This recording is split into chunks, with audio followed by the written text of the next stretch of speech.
not a big deal. Excellent.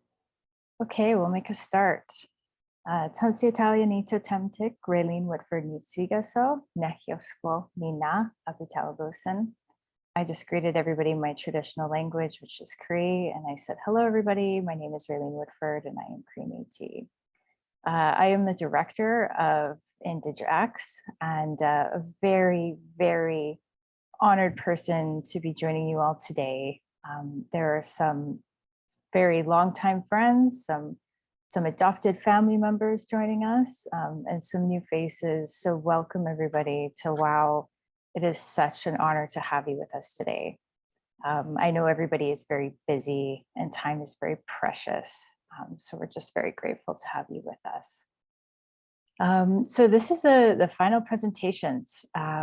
This is our 4th cohort of incredible Indigenous change makers, leaders, circuit breakers, life weavers. We have so many different names for the collective of people who have joined us for the last 6 weeks on this incredible program. This is our first trilateral exchange with Canada, New Zealand, and Australia, and it has been nothing short of incredible. So we have 4 presentations to share with you today.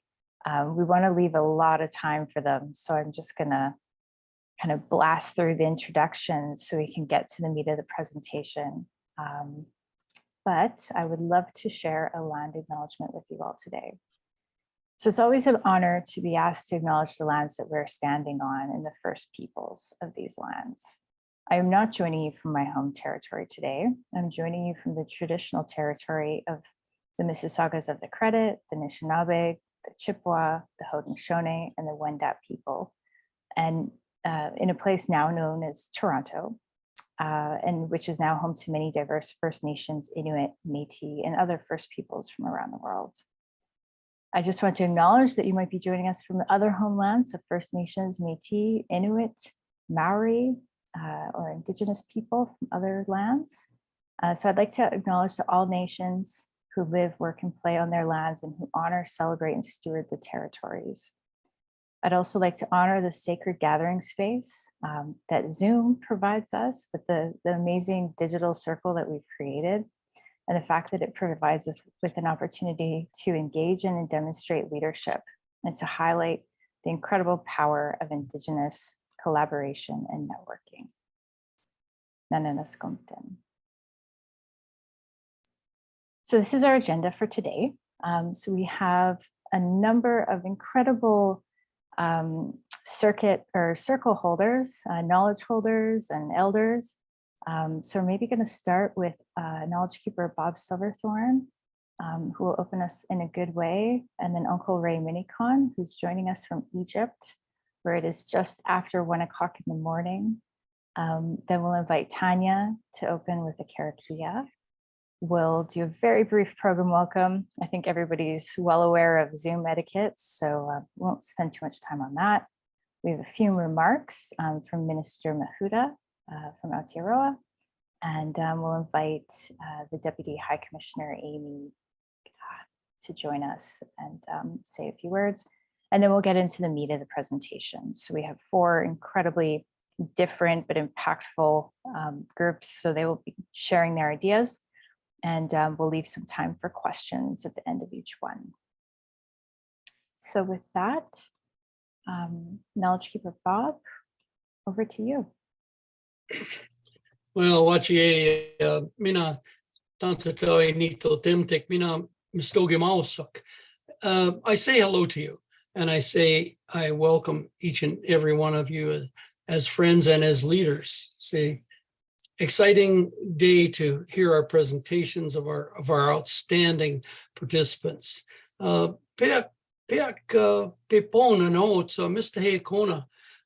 today is our first day of winter, and we had green until today, and we now have a beautiful foot of white snow. Mr. Kona covering the ground.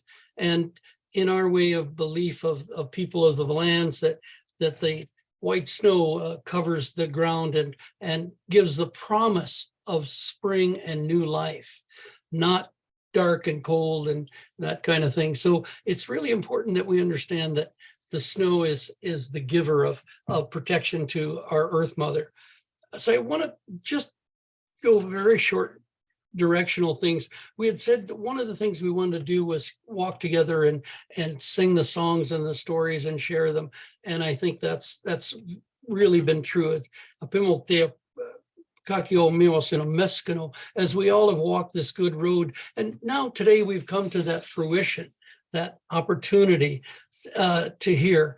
But I want to just go over that word entrepreneurship. That's a tough word, but the understanding of it in the people of Turtle Island is broad, because as we sit in Alberta, the people of the north came down quietly by canoes, and the people of the south came up on the trail of Udshod ponies on the trail. And those that could read good moccasin prints could note the blood tribes and the Blackfeet Confederation. And if they came from the east, there were the Haudenosaunee and the Iroquois and the Passamaquoddy and the Micmac. They shared the fruits of their land, and that was the tobacco and the plants. And from the west came the people across the mountains, and that entrepreneurship prior to contact was strong. Cowrie shells. They came to the plains to get buffalo hide and pemmican, and the things that the people we shared. The people from the south brought that sacred red stone to make our pipes. So it's really important that we understand that entrepreneurship was long before there was trade in the 1600s. And then it's changed, but our people have always been entrepreneurs and in sharing. So they opened always with Pita Goye Tata Tuao, come in, there's room for all, and the opportunity to share, and the gifts of the land, of the people of the land. And I notes, Miwasin a meskano, we walk this good road, and mina ingamot kakio miwasin. We sing this good song, and we sing it all together. Narana skumten for listening. I'll say. Nanas Gumpton, Bob. Thank you so much for being a pillar of this program and opening us in a good way. And I know that you've done all of the preparatory ceremonies, so thank you. Uncle Raymond, who is our new adopted uncle, who just absolutely blew us away in the kickoff session. We'll hand it over to you, Gumpton. Thank you. Well, I'm coming to you from the land of the black soil people, a little place called Sharm el Sheikh, where the world is coming together to talk about one of the most serious issues that's facing all of humankind, which is our climate crisis. And we Indigenous people decided that we would meet 1 week before COP started, and so we've been meeting here and having our discussions about the agendas that we want to bring to the states and the people of the planet, really, about the wisdom that we've had. And we remind ourselves as well as the world that, well, particularly for my people, we've looked after the country for the last 60,000 years and kept it in pristine condition.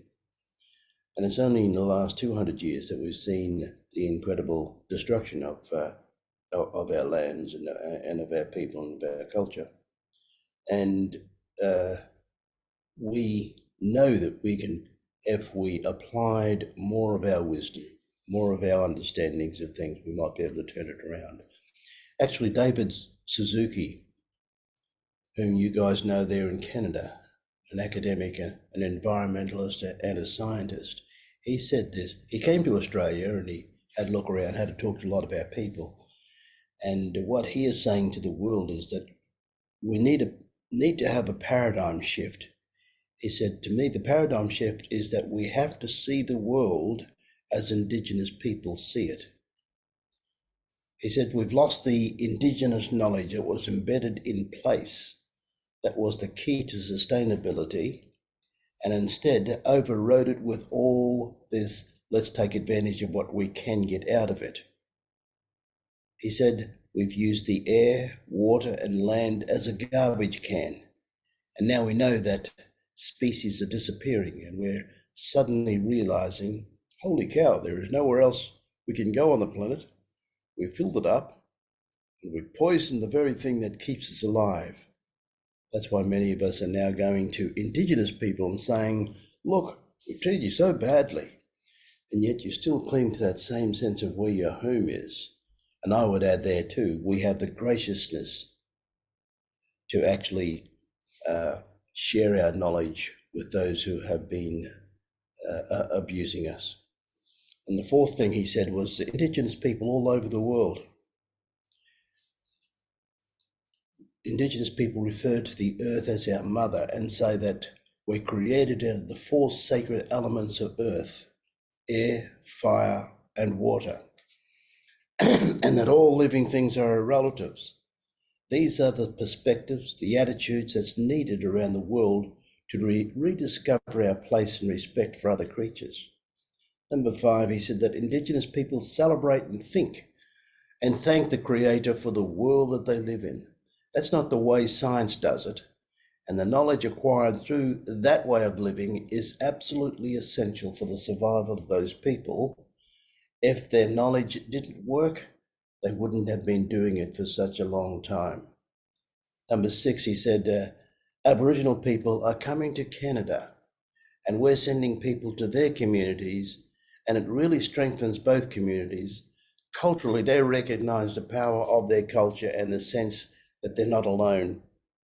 And that's one of the beautiful things about us, is that we are relatives. I have no idea where you guys come from, but I feel I'm connected to you already, even though we're using this electronic instrument called a computer to communicate. I feel like I'm still a part of you. You're a part of my brothers, my sisters, my family. And the last thing that Dr. Suzuki said when he came here to our country in Australia, he said, it's urgent that we empower Indigenous people everywhere and look to their leadership into the future. And that's why I'm such passionate about being with you young entrepreneurs, because you are leading the way into the future in the ways in which we have never seen before as Indigenous peoples. So thank you for connecting like you do online. Thank you for all that you do in your communities. And thank you for the ways in which you are showing the kind of leadership that your ancestors, your elders require. And so let me just close with this little prayer. Oh, great Creator, when I have food, help me to remember the hungry. When I have work, help me to remember the jobless, the unemployed. When I have a home, help me to remember the homeless. When I am without pain, help me to remember those who suffer. And remembering, help me to destroy my complacency. Fan into flame my compassion, and be concerned enough to help by word and deed those who cry out for what we take for granted. Creator, may it be so. Thank you. I'll leave it at that for this particular session. And just remember, as Indigenous peoples, we do have the right to live out our lives in a peaceful existence with all our human families. We have the right to access, live and walk on the sacred lands of our ancestors so that we may touch the land, our mother, that has been faithfully caring for us and for our ancestors. We have the right to live off the bounty of our Mother Earth, and we have the right to be who our Creator made us to be and live in the freedom of who our Creator made us to be and see. Thank you. Love yous all. Nana Skumped and Uncle Raymond, we are so grateful for you and helping us open in a good way. Thank you. Okay, over to my sister Tania. Karanga maira nai witake take o te ao nei e. Mea maira nā mata waka. Kia here anei te tumu here nā waka e. Tō tātou kaupapa e. Whakatau maira, whakatau maira, whakatau maira. E nā mana, e nā reo, tēnā tātou katoa. To our esteemed friends, to all voices, to all authorities joining us today, we greet you.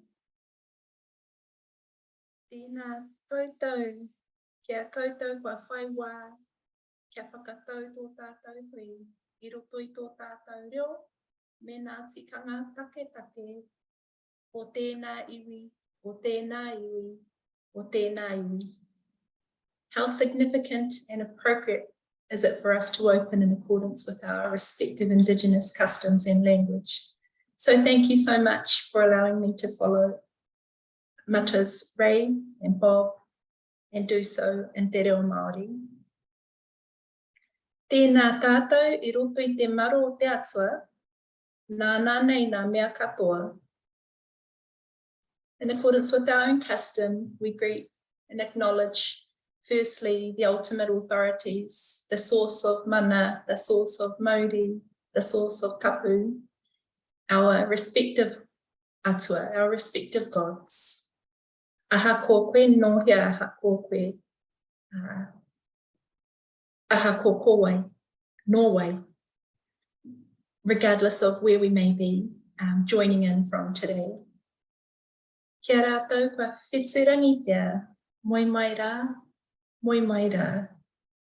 We acknowledge those who have passed away, those who have gone before us, but whose values and whose memory and whose teachings always remain with us, and we bring present into our work today in our program INDIGI-X. Kia tātou kua hui tahi mai tēnei rā kei te mihi. I'd like to acknowledge all of us who are present in the living realm.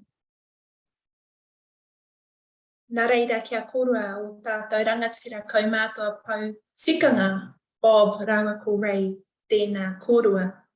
And again, a special honour to follow our elders, Bob and Ray, whose mana and prestige lifts our program to the highest heights.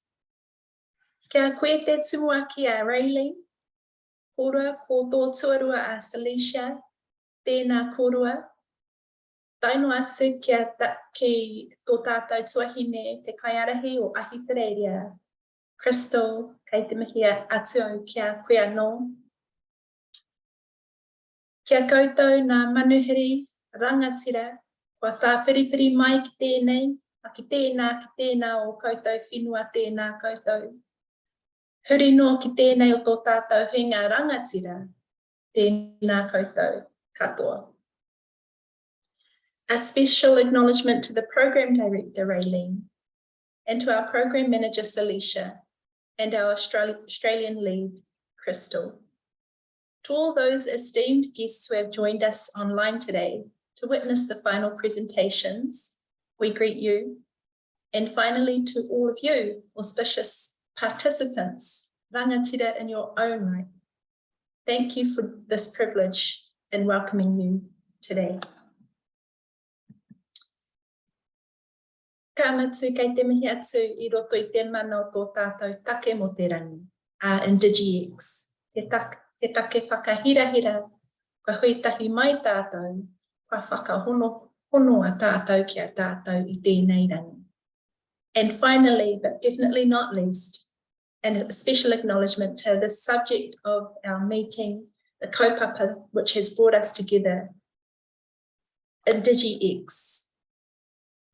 Kei te mihi atu. Kei te mihi atu ki te take, not only to the subject, engari kia rātou kua tautoko nei te hāpai te kaupapa tēnā koutou, but especially to those who have enabled this subject to come to life, to come to fruition, to give it support and longevity and vitality. Hei te mihi, nā reirei nei iwi, tēnā koutou, tēnā koutou, tēnā koutou katoa.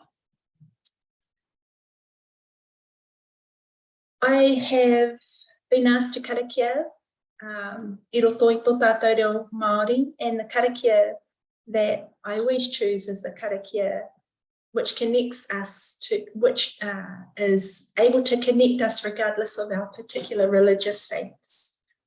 Because it uses the metaphor of the ocean that binds us, or to encourage us to come together in calm and unity, very much on the kaupapa of our program, INDIGI-X. The ocean which connects us no matter where we are from in the world, binds us in unity and binds us in the work together today of global collaboration and cooperation, of Indigenous to Indigenous networking, Indigenous-led, by us and for us. Nā reira tātou, kia inoi tātou, let us pray.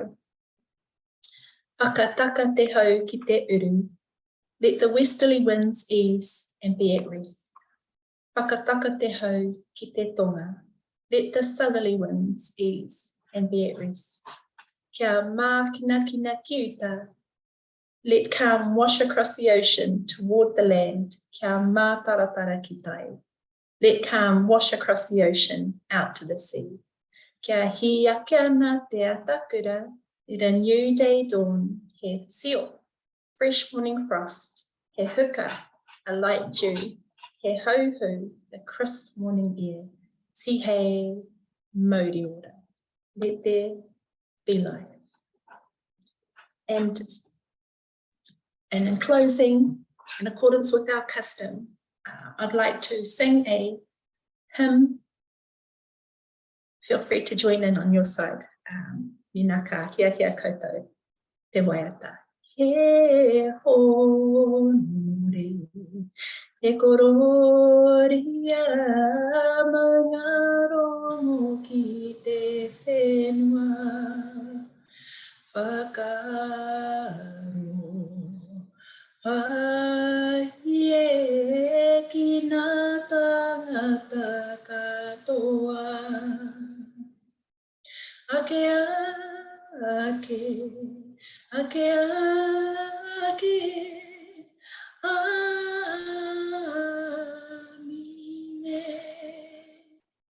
Te atua, te peringa, tōku oranga, tōku oranga.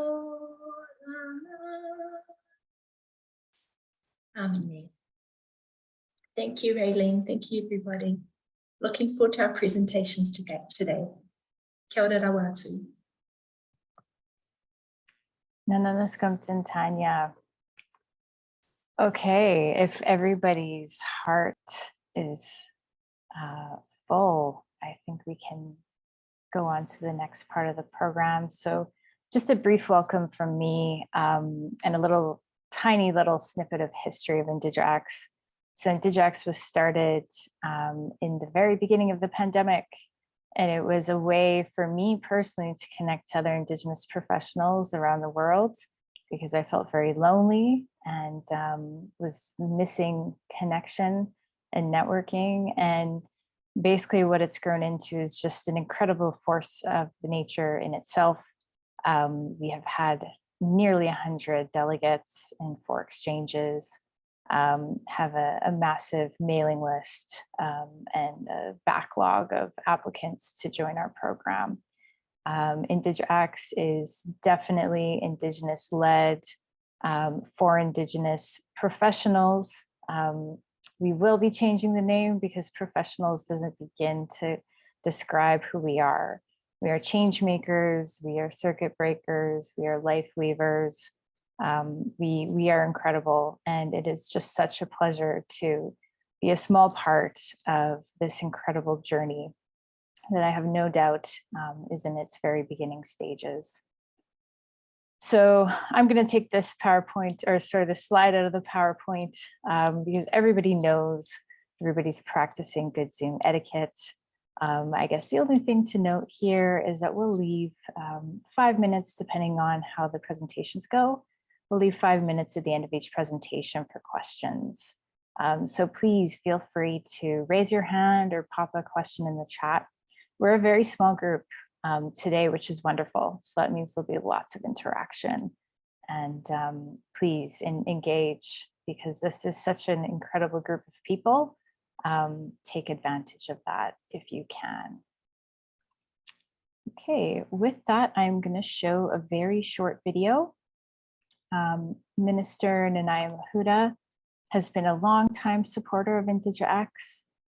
She's often attended our final presentations and our kickoff in person, but as the world is opening up, her diary has become more committed.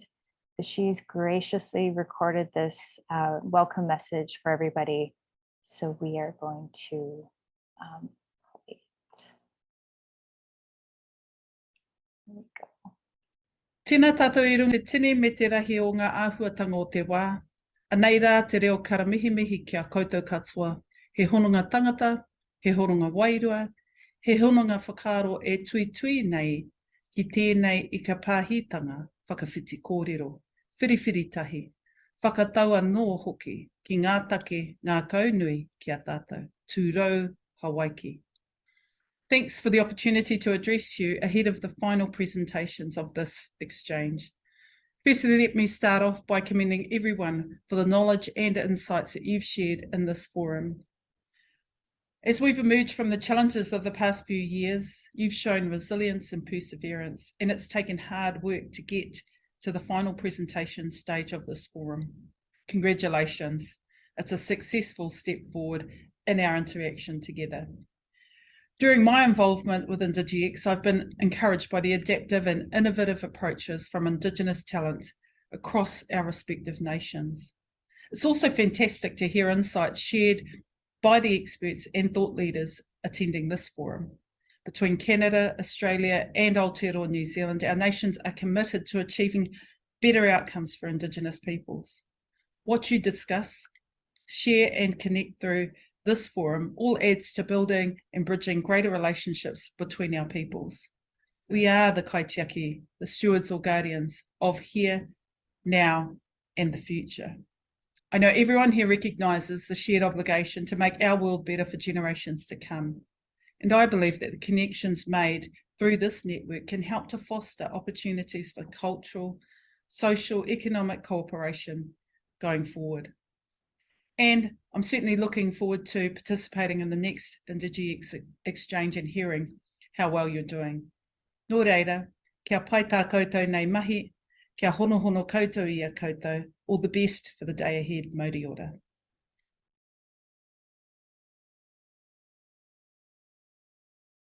There we go. So that was Auntie Nanaia, our adopted auntie of the program.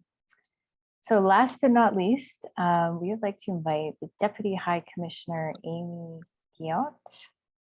Apologies if I've mispronounced your last name, Amy.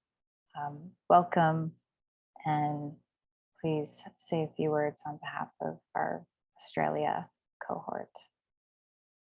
Thank you very much. Kia ora koutou, greetings to you all. I'm delighted to be here to speak with you all today. I extend my respects to Aboriginal and First Nations people here, including from Australia, Aotearoa New Zealand, Canada and the Pacific. I've only been in my role as Deputy High Commissioner at the Australian High Commission in New Zealand for 4 weeks. But even in this short time, I'm noticing the strength of the relationships between our two countries.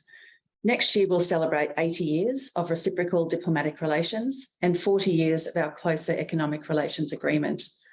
But there's a particularly special chord which binds our countries together. This same bond extends to many of our neighbours in the Indo-Pacific region and across the globe. And that is the relationship between our First Nations peoples.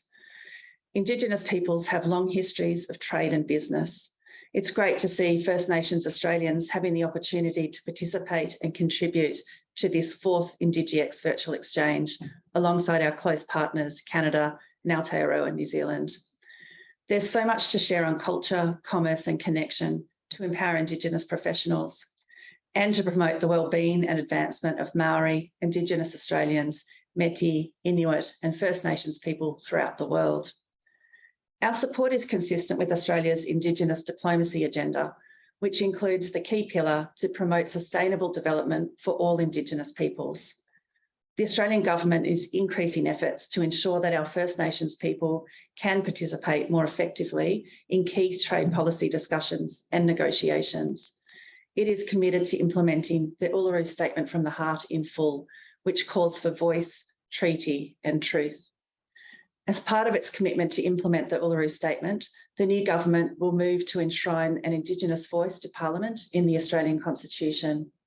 And building on this, the government is developing a First Nations foreign policy to reflect Indigenous voices in our national identity. As an early practical step to demonstrate its commitment, Australia will appoint the First Nations Ambassador to lead a new office within our Department of Foreign Affairs and Trade. The new Australian government is also taking decisive action to address climate change, which disproportionately threatens to affect First Nations communities. In June, the government submitted a revised nationally determined contribution to the UN Framework Convention on Climate Change, lifting Australia's emissions reduction target to 43% below 2005 levels by 2030 and reaffirming our commitment to reach net zero by 2050. By 2030, the proportion of renewables in Australia's national energy market will increase to 82%. We are committed to working with New Zealand and Canada and other APEC economies under the Indigenous Peoples Economic and Trade Cooperation Arrangement. This first of its kind, open plurilateral arrangement will promote greater Indigenous trade and economic linkages and ensure international focus on Indigenous economic and trade matters.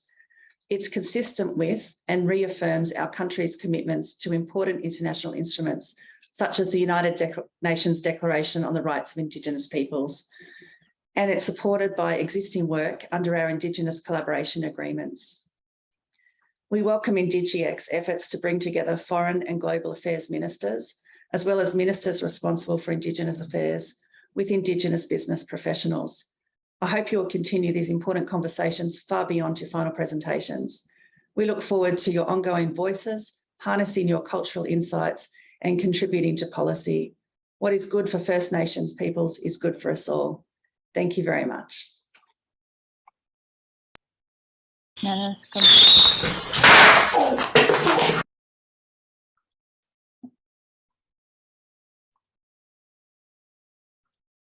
Okay, thank you, Amy. We are going to move on to group one in the presentation. So I will flash up the group members. Group one is Dreamweavers that consists of Tarianne, Rob, Hermione, Tammy, Derek, and Chantel. And we always have to have the utmost respect for the group that goes first, just simply because it's scary to go first. So take it away, Dreamweavers. Over to you. Just checking, can you hear me all right there, Raylene? We can. Beautiful. Warami, welcome. Before we begin, we'd like you to truly connect with this image. Take a moment to embrace the presence of an ancient practice, the transference of Indigenous knowledge, a way of thinking and being that has ensured the continuation of this craft. The worn hands that have delivered many learnings and touched many individuals' hearts and minds. Collectively, we come together, connected by the waterways, but today we encourage you to be lifted and guided by the stars, an elevation which we all share, a viewing platform that provides us with offerings of learning and collaboration. Navigating by the stars, dream walking to dream weaving highlights the need for a global exchange where dream walkers, individuals who aspire and are walking on a journey of conceiving possibilities and ideas towards those dream weavers who are working with others to believe and achieve, to contribute to their communities.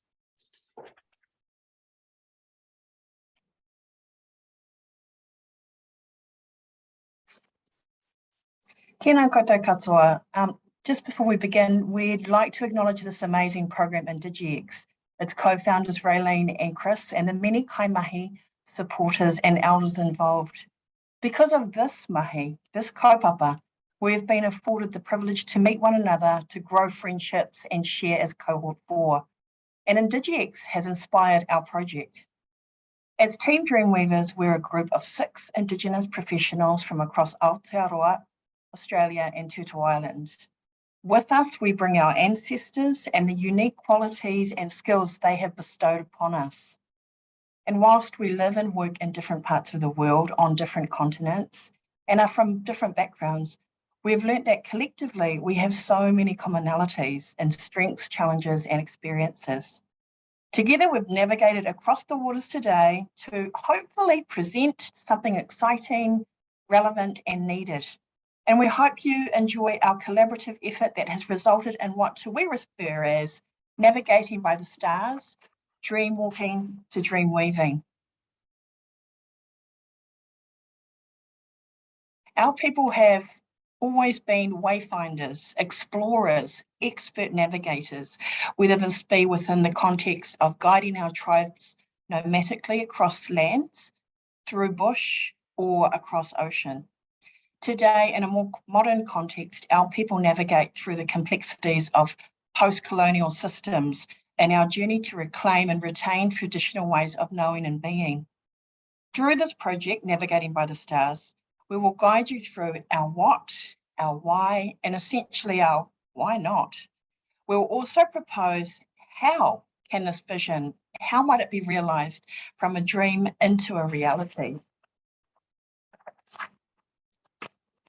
Let's begin with one of our core values and guiding principles, relationships. From our very first team breakout rooms discussion, the conversation began with education, and it was evident that we were all operating from the very simple principles of a deep sense of aroha, or of love and duty of care for people and for planet. As our conversations deepened, it became apparent that there were so many benefits for Indigenous peoples to collaborate. So over these first few short weeks, we've been navigating towards a focus on mentoring, a physical exchange program, and a strong support network. The opportunities for us to be embedded within each other's organisations for a set period of time would allow for knowledge transference, mentoring, and shared learnings. From these conversations, these yarns, kōrero, we could see the benefits mentoring and work exchanges this might have for Indigenous peoples of all ages and walks of life. We now invite you to start imagining a global network of Indigenous organisations and Indigenous individuals who might be seconded into various Indigenous places of work. Imagine if we could place our Aboriginal sisters into a Māori-led kaupapa Māori organisation, or perhaps I might join Terry Ann over in Tutu Island, where I get to learn a particular set of skills that could then be brought back to my people. Let's now look at some examples where programs and Indigenous projects have demonstrated these various elements. We are dreaming and yarning about a global context that can bring Indigenous people together from all over the world. Here we have some place-based examples of our global proposal in action. Our 2 inspiring case studies from Aotearoa New Zealand.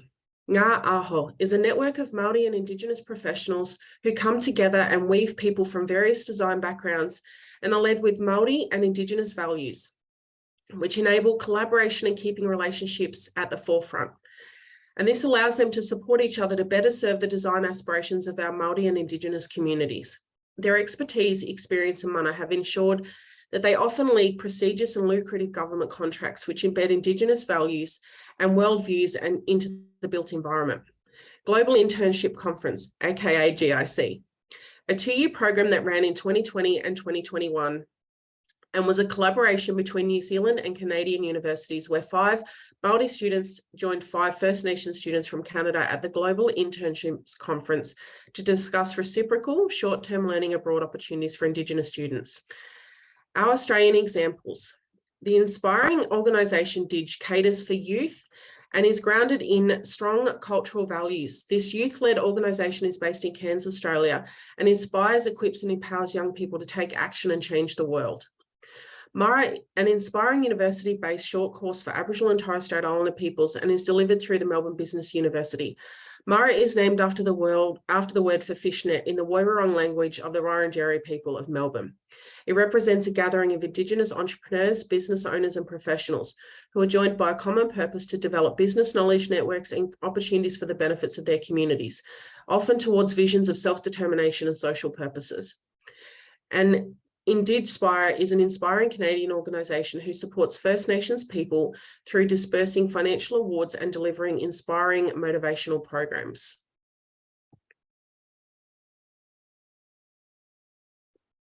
We recognise and celebrate the many inspiring projects, organisations and initiatives that have been mentioned, upholding their mana or their spirit as opportunities for advancement of Indigenous peoples. Outlined on the slide are our key points of difference or enhancements from our recognised inspirational projects. Our INDIGI-X project looks to propose 2 key enhancements.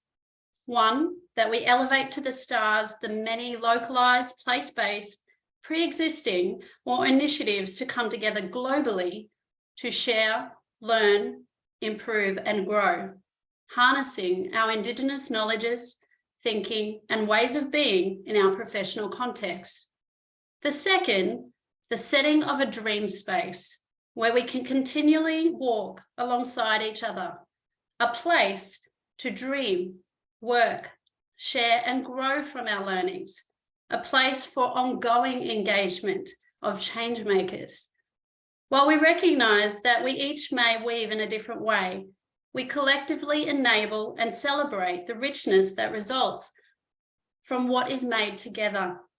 We hope that by regularly bringing people together, that they will feel safe to dream and then weave further dreams of their own. Moving from a westernised approach where the mentor and mentoree usually is identified through hierarchical relationships of age, status, and sometimes gender, our globalised project recognises our ancient wisdom of initiations, circles, reciprocity, and the interconnectedness of systems. That we have different entry points of cultural confidence and competence, that we value and require ongoing learning from each other to survive and thrive. We grow as individuals when those of influence in our professional lives walk alongside us and code switch between coaching, mentoring, and collaboration. Beyond our professions, our community village recognises the need to raise us up holistically, yet this approach is not replicated within a professional context. The challenge has been the struggle to be seen and represent as Indigenous people, and to be in a professional role within an organisation with a westernised view. We now see a shift of embracing Indigenous views, placing them at the centre. The more we can solidify this shift, the better it is for all of humanity. Indigenous people hold the knowledge to keep our planet and our future safe. It is our cultural knowledge, thinking, and commitment to way of being that presents an opportunity to support and strengthen us as professionals to walk in 2 worlds and should be replicated beyond our cultural communities. To lead and learn in our chosen professions, supported by other First Nations people in similarly identified professions. It's about growing ourselves, those around us, and showing up as Indigenous global industry professionals, modelling to others that we can come together to dream and learn from each other. This is the work of our dream weavers. You can't be what you can't see. So let's show the globe what incredible First Nations people we are and how we lift each other up, navigating by the stars to weave our successes together.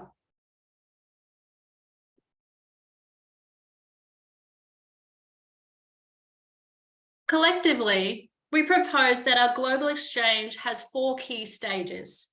Stage 1, where we expose participants to industry professionals to broaden horizons and encourage these participants to be aspirational professionally within the global Indigenous stage.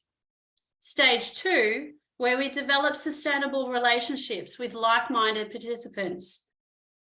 The third, where we build capacity to move from motivation towards contribution and further support participants to know their identity, place, purpose, and capacity to add value to local, national, and international communities.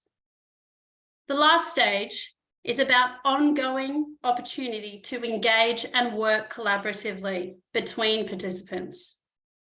As you'll see, we've identified some possible activities which could be included at each stage. The key purpose here is to recognise there are various modes of engagement that further support the journey that each individual is on, culturally and professionally. That there is a variety of ways of growing, learning, and navigating for our dream walkers and our dream weavers. To ensure that we are navigating by the stars successfully for our dream walkers and dream weavers, we see that we need 2 things: funding to compensate a team to making this global exchange, providing an in-depth documented strategy to ensure success of this initiative, funding and expertise to produce phase 1, which we see as an interactive map, and funding or philanthropy support to deliver those activities. The second is to support to create Aotearoa, a group of global travellers navigating together, made up potentially of 2 people from each country, a government representative per country, an individual from the INDIGI-X cohort, as well as subject matter experts on an ad hoc basis.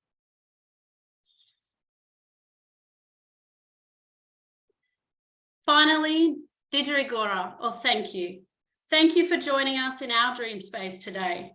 May we also recognise Elder Bob during this time for helping us to shape and grow the basket of inspiration and knowledge.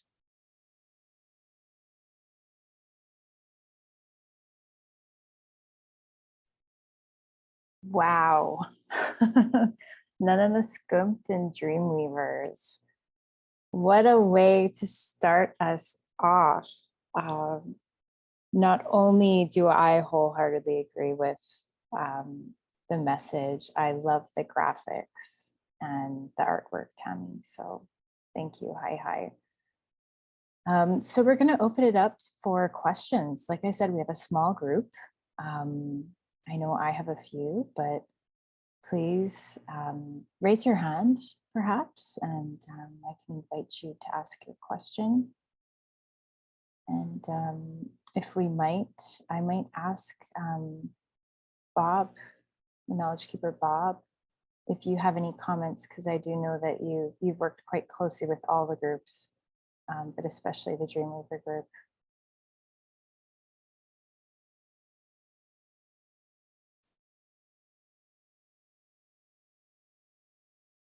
Yeah, very nice. Well, what a pleasure to see that we recognize Indigenous peoples from all our lands that are joined together by water. And tonight I just get special shivers that starting out, I tried to give some direction that we have these things to do together. And tonight, I can truly say that we all sing one song, and we sing it with directions for the people. We must acknowledge the past, but we certainly look forward to sharing in the future. So, Nana Skumten, Akakio 88 Monomeosik. And I love the opportunity to see people share language, culture, traditions, and continue forward as we walk together. Pimokte, that miwasina meskano, let's walk that good road and sing that good song. So thank you very much. Thank you. I don't know if we have any other questions. I have a question for the group. So this is something that kind of internally at INDIGI-X we've tossed around. How important is an industry focus, would you think? Should we limit ourselves by industries, or should we not? Did that come up in your group discussions? Just curious. So kia ora tātou, I might just jump in and answer this if that's okay. Obviously, I'm talking on, from my sort of perspective, I'm giving a Te Ao Māori sort of view, but also my own view. So I think the idea of it being limited to sort of one particular industry, at least from my perspective, what we've talked around is that there's a Māori, there's a life to this work that we're doing, and there's a dynamism that's there. One of the themes that sort of comes through for me, and it's around te wā, which is around sort of time and place. We talked around sort of, and I think speaking, around time immemorial, the dream time, there's so much synergies that are there that really, I think this is the type of work that really can grow, it can get a life of its own, and it can grow out, and it can expand, and it can become something more than it is. So I think from that perspective, there's really power, and there's a lot of power inside this work. I think, the way forward and the ways that it can move into, really, it's just limited by our imagination and being inside the dream. I just feel that, we're within that phase where anything's possible. Kia ora. Hi. Okay, if there are no other questions, we might move on. Okay, let's do it. Thank you, Dreamweavers. An incredible name, and undoubtedly we are going to have a lot of conversations around this initiative because it is so incredibly important. So we're going to move to group 2, the policy takers. Sonia, Ken, Amelia, Danny, Jacob, and Aaron. Just before we start with yourselves, so on week 4, we actually have a mini kind of group session where we share the topics that everybody is planning to look at, and more often than not, they end up changing. But this was one group that was very clear on this name, and as a collective, we loved it. So policy takers, we are looking forward to hearing from you. Over to you. Ani, thank you.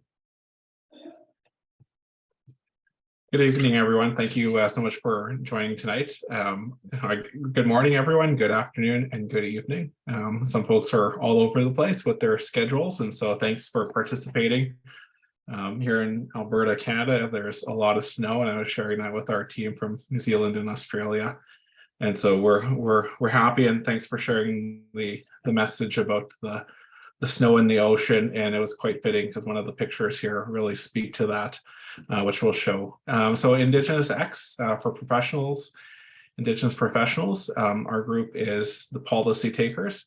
The name kind of started off as just a collective joke, but we stuck through it with that name. And so we aren't afraid of challenge. So we like policy, we like process, we like things that are complicated. So that's why the name was fitting.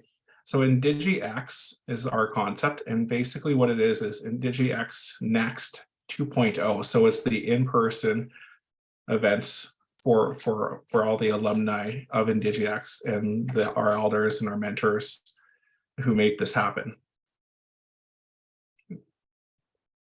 So the policy takers would like to acknowledge the Native and Indigenous peoples of whose lands we all meet on today, regardless if it's virtual.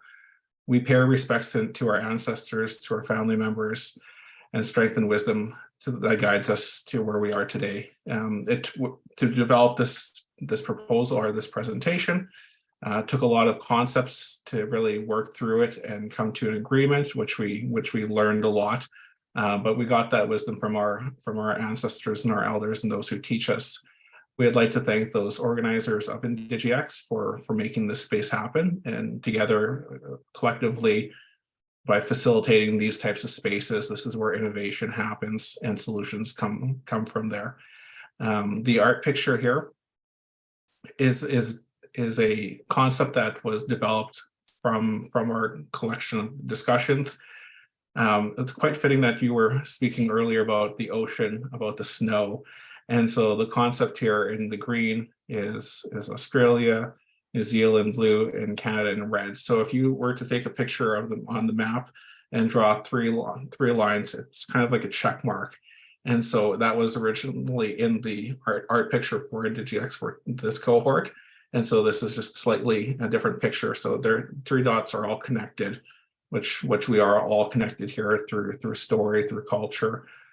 So on the far left side, there's an image that's white that represents the Inuit people here in Canada. There's a teepee in yellow, which kind of represents First Nation people here in Canada. Around there's a sash which represents the Métis people. It's hugging the teepee. And to the left or to the right, there's some mountains, a landscape, which represents New Zealand and Australia, the sun. The metaphor for this, and I didn't have a title when I designed the picture last night, so and I couldn't think of what to call it, and so I left that blank. And so it's open to interpretation. But what the concept is, it's a iceberg. So as you know, an iceberg sometimes looks small at the top, and it's very large at the bottom. And so what that means together, all 3 of us, 3 of our countries, 3 of our collective knowledge from our groups, we're a powerful force when we work together. And so that's the meaning behind the artwork. Next slide, please. So my name is Ken Latender. I'm Ojibwe from Treaty 2 here in Canada. And I'll pass over to you, Jacob, for introductions of yourself, please. Yeah, thanks, Ken. So, hey, everyone. My name is Jacob. I'm a proud Gumbaynggirr man from Australia here, northern New South Wales. And I'm very dodgily trying to do this slide next for Ken, so I apologise.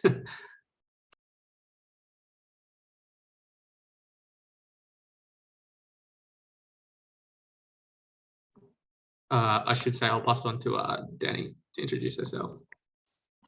Kia ora koutou, I'm Danny Lucas. He uri hau no Ngāti Rangi Nui me Ngāti Rau Kawahoki.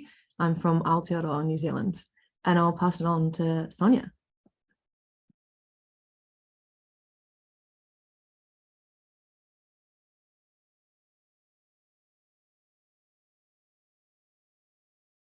Sonia, you're still on mute.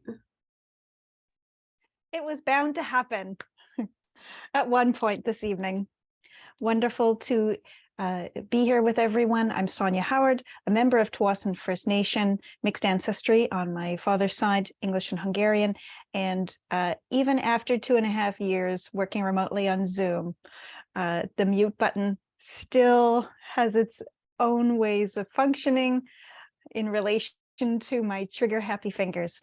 With that, I'd like to pass it on to Erin, if that's okay, Erin, to introduce yourself. Thank you. So I'm a Queen Aranda woman, and I'm based in Queensland at the moment.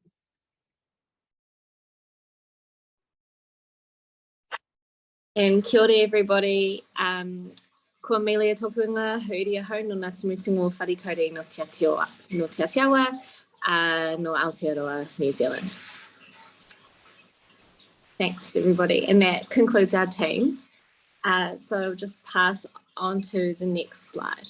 So our vision, not dissimilar from dream weavers, we might have to say. However, we started off by discussing how 8 weeks ago, maybe more than that now, someone stood on the steps of Parliament and just declared Charles the King. And we thought, 70 years on, we haven't had to do this. We've come so far, and yet these types of arrangements still exist. So we started off discussing all sorts of things around constitutional monarchy, decision-making and governance. And we realized that actually 6 weeks isn't enough to discuss these really hefty, complex and wicked problems. So we thought we need a space to combine our superpowers. We need a space to come together face-to-face, kanohi ki kanohi. And we need a space to be able to accelerate action and drive change. So we came up with the vision of INDIGI-X. Why do we need this? So we think we're calling it a summit, could have another name, but for now we're calling it the INDIGI-X Summit. We realized our challenges aren't unique. We were talking about things like decision-making and participation, co-governance, land management, and thought, hold on, there's so much more that we need to unpick from all of our countries and from what we're doing. And if we could do this in an accelerated way, we could get further faster. Thanks, Jacob. We think that combining our minds is obviously stronger than one. And we also thought to sustain action, we need to build relationships, we need whanaungatanga, and we need to sustain these networks. And we thought that having global networks is also stronger than having independent networks in our own nations.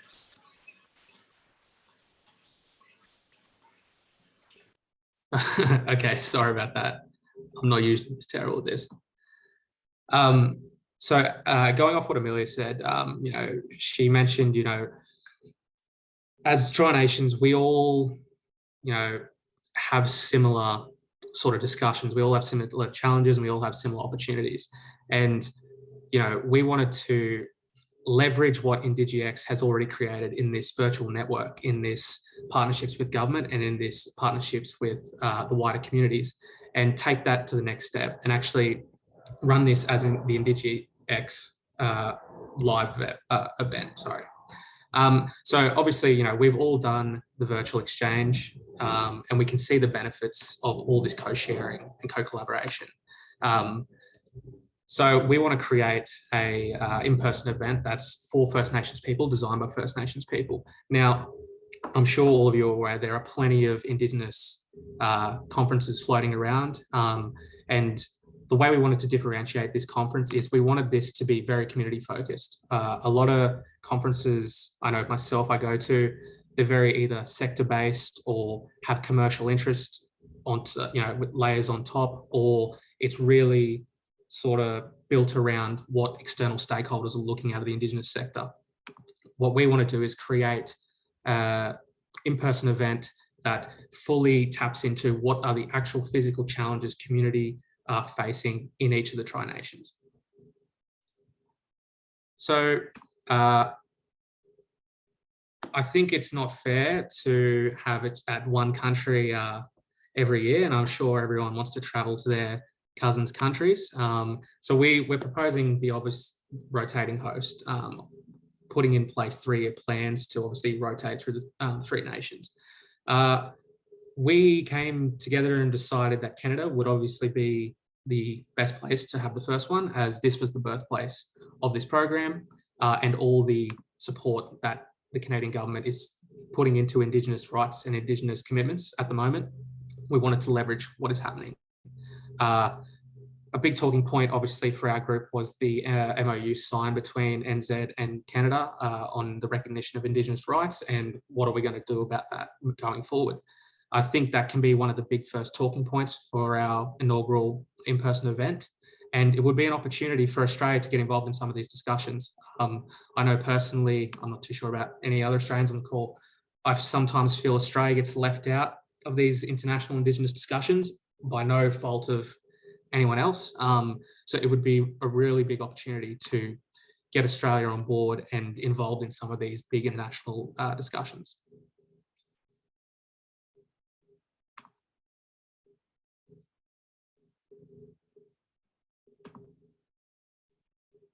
So this summit would be guided by 3 principles or 3 themes, and anyone else that likes is certainly welcome to jump in and add to this slide presentation as well. But the themes or principles that would likely guide this type of a summit over 3 years would be voice to government, which we've heard already from earlier from the Australian High Commission, self-determination, and governance and decision-making. And we recognize these are very broad themes.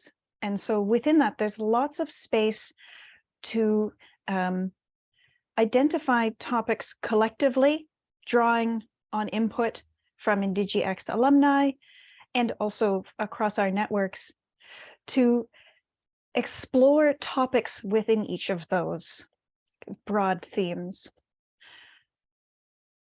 Topics, for example, could range from trade, working with industry, wealth distribution, land management, to traditional and colonial political structures, laws and justice, culturally informed practices, or even operationalizing UNDRIP, for example.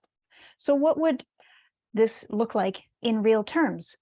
So we discussed, and based on everybody's collective experiences at various conferences, a 5-day event in person, and it would be really focused on building relationships, creating space for real networking opportunities between Indigenous people, and getting to know each other and each other's realities and contexts through activities and side events and potentially cultural events as well. And it would be sessions that aren't just presentations, but discussions. So in the first day, as you can see here, everyone would be arriving, possibly jet lagged. And so the afternoon would be right off the bat on day 1, focused on networking, potentially with a culturally based sharing activity. Days 2, 3, and 4 would be focused on different topics under each of the 3 themes. And we can, and there would be topics under each, and there could be keynotes and learning panels or activities or accelerator kind of explorations in the mornings. And then in the afternoon, discussions and solutions exploration.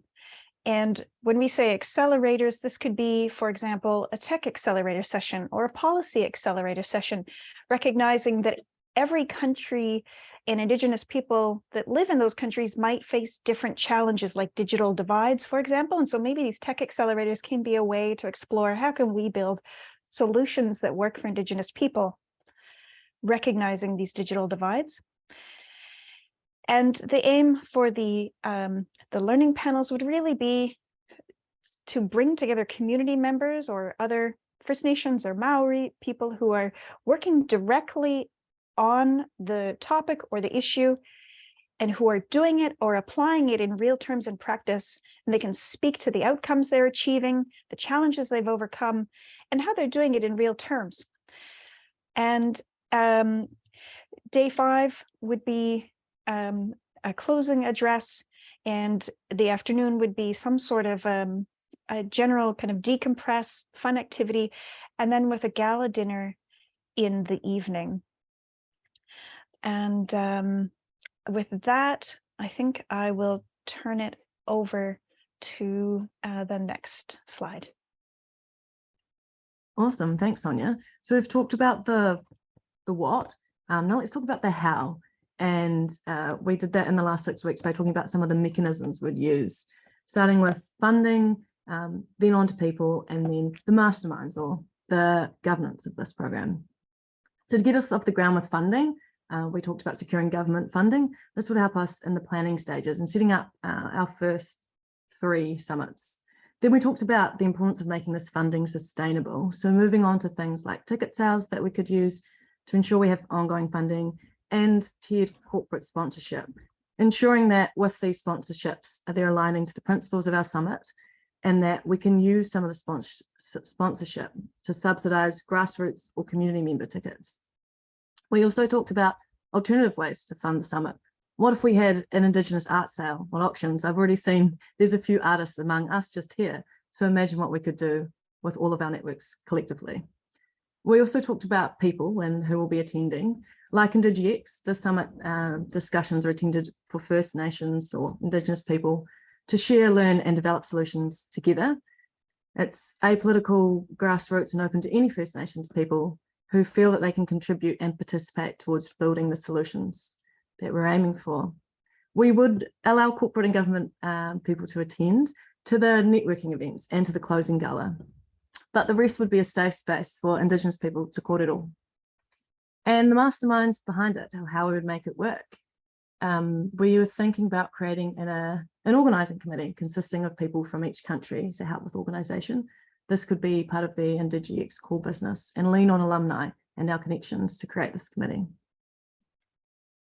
So that's the rough outline of the how. Now the why. What are the outcomes we're trying to get from this? We talked about the different groups that will be attending and what we want them to achieve. Firstly, focusing on attendees. We want them to feel connected through the strength of our land and our ancestors, build meaningful relationships through the many opportunities to get to know each other, then all the networking or whakawhanaunga events that Sonia highlighted. And as Ray said earlier, we've already seen how we can build connections online. So imagine what we can do kanohe ki kanohe or face-to-face. Attendees will be engaged through immersive conversations, carefully considered sessions, and plenty of opportunities for input. Rather than just listening to what's happening or what other people are doing, they have the opportunity to discuss these topics and input into solutions. Attendees will accelerate action as people come away with wise and tangible practices that they can apply in their own country's context. And we'll commit to doing a report that summarises the discussions we've had and documents these roadmaps for other people. This will help combine our powers to create change. Attendees will leave having their voices heard, be happy and invigorated to come back to the next year. We'll also have benefits for our sponsors. They'll feel like this event will incite change and they'll be able to see the impact of bringing First Nation superpowers together to accelerate action. As I mentioned before, there'll be opportunities for them to attend the dinner and functions as well. Through INDIGI-X over Zoom for about 7 hours, we shared experiences, ideas and solutions to better understand each other and the challenges our communities face. Imagine then what we could do with 5 days face-to-face, focusing on connecting, combining our knowledge and accelerating our action. Thank you very much. So this leaves us with the last slide. So next steps, so establish, build, and launch. So we will establish an INDIGI-Next committee as part of a joint INDIGI-X group. We will build and align with the government goals, so INDIGI-X 2.0 is an input and output policy and solutions driver. We will launch the first INDIGI-Next Summit in Canada in 2023 in person for Indigenous professionals. Thank you very much. Thank you, policy takers. I am so excited, and I have one question. I'll open it up to others if they have any. But my question is, are you mind readers? Just the comment around superpowers. We have something to share with you all at the end of the presentation, so please stick around because it directly relates to Indigenous superpowers. But there you go. Eugene, welcome. You have a question for our group. Go ahead. Yes, kia ora, Raylene. Thank you for that. Look, not so much a question, but just a comment to tautoko. Look, absolutely fantastic. I was in the first cohort that went through, and there has been aspirations for Kānohi ki te Kānohi with our Indigenous partners across the Pacific since that first cohort. I'm particularly pleased to see the youthful enthusiasm that can actually take the lead on this in 2023. So certainly whatever we can do to tautoko, that's quite handy. I'm going to pop a little note into the chat. I am aware of a couple of other Indigenous events that are happening, one in Vancouver and one in South Dakota around the August, September time of next year. And again, just outlining for some people, it may be easier for international travel if they can combine things. However, you have to weigh up whether or not they can also detract from focus. So I'm just going to put that in there for you guys to consider, but absolutely great to see someone taking the lead. Kia ora koutou. Amazing. Thank you, Eugene. Do we have any other questions? I just have one, if I might, Raylene. Tēnā koutou katoa and tēnā noho ki koutou policy takers. What an amazing idea, and so well presented as well. A lot of time and effort went into that presentation, obviously, and I was quite taken not only by the kaupapa, which I, like Eugene, 100% support. It's a fantastic initiative, INDIGI-X. Keep the ball rolling, keep the momentum up, and let us expand into the next cycle of Indigenous superpowership and outcomes for our people. I'm wondering about, I was particularly impressed by the fact that you'd already thought through all of the stages and the program. And I wondered, maybe it's a question for Sonia or the whole team, whether the program, whether you see the program allowing for Indigenous ways of sharing information, or whether how do you balance within Aotearoa, for example, we have a concept of wānanga where it's more of an open floor discussion with conference style presentations and maybe breakout sessions. I wondered if you'd given any thought to the Indigenous approach and how that might be balanced in the program. I don't mind jumping in briefly, but anyone else, definitely feel free. We certainly discussed centering Indigenous ways of being, knowing, and doing, and that's why it was also focused on being open to community members and those who maybe have less access to these types of spaces. In terms of the exact break out across the days, and would it be covering each theme for each day, or focusing on one country each day, for example? That is something that perhaps it would be that we've left a bit more open, so that the key messages and the key approaches that are most relevant to the Indigenous peoples in that country can be drawn on. But definitely anyone else, feel free to jump in. Yeah, I might add to that as well. So that's why we kept the themes at a really macro level. So voice to parliament, self-determination, and free, pride, informed consent. Because underneath any one of those things, organically people could talk about the matters that, are most pressing for them and their communities under, those macro headings. And that was one of the intentions, was to allow people that were participating to have their own space about what matters to them.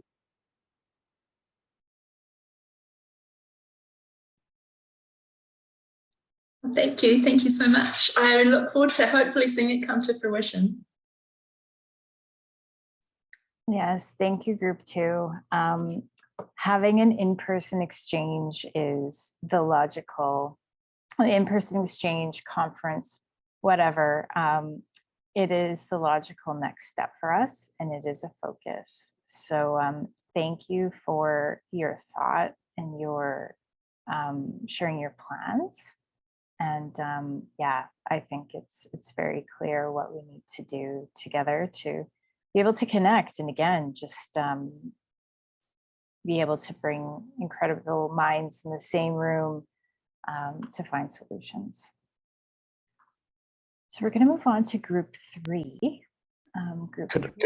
Before you go, could I just say one thing? Absolutely. That group, just to keep your eyes on the UN, there is some funds coming available for nations that haven't got the funds to mitigate against climate crisis, including Indigenous. And there's $100 billion that we're looking at, and we're negotiating with the states around this time. So just keep that in your minds. Do your research, find out what that fund is about. Try to get yourselves inside it somehow, but that needs to come back to our people rather than into the hands of state governments or multinationals or others who will then come and try to find some Indigenous peoples to partner with, but they keep the cash. So just keep an eye on that one there. We need you young people there to drive the ways in which we spend that money on our communities and upon the mitigation strategies of all the damage to our countries. There's a lot of money in it, and it's going to need young entrepreneurs like yourselves to actually capture the imagination of our communities as well as the United Nations to be able to drive the ways in which we look after our country based upon those dollars. Hi, thank you, Uncle Raymond. Very good advice, very good guidance. Okay, so we're going to move on to group 3, whose title is A Gift. So we have Karen, Debbie, Nanaia, Lanita, and Jeremy. Just kidding, it's Jerome. Over to you all. Welcome.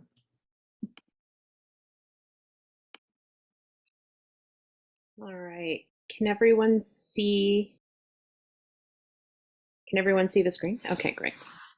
It's forever the fear. So we'll just get started. Lanita? Kia ora tātou. I think we are on. We are on. We are.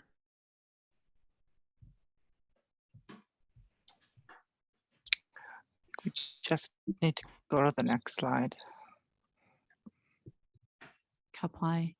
I ngā taitimu, ngā taipari o ngā tai e whā, o te ao whānui ko te atahua nei he hononga pai ki a koutou katoa mai.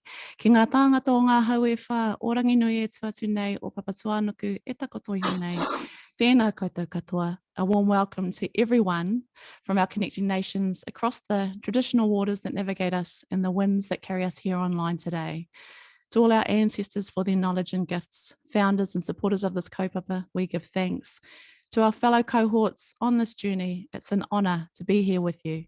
My name is Lani Tararinui, part of a Type 5 group of Indigenous Inspirationals on the INDIGI-X path to navigate old and new land, air and seascapes, bringing inspirational and symbolic gifts to share. We acknowledge the presentation so far to connect our dreams and connect our leaders. Ours will be to connect our gifts, our vision for us all, particularly the next generation, as descendants of greats and ancestors of the potentially even greater. We acknowledge that every one of us has something to give, but what are these gifts? How do they work beyond us?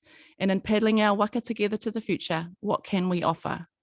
So introducing our first representative sharing great Indigenous future thoughts, Deborah Green. Thank you, Nanaia. Let me just go to the next slide, please.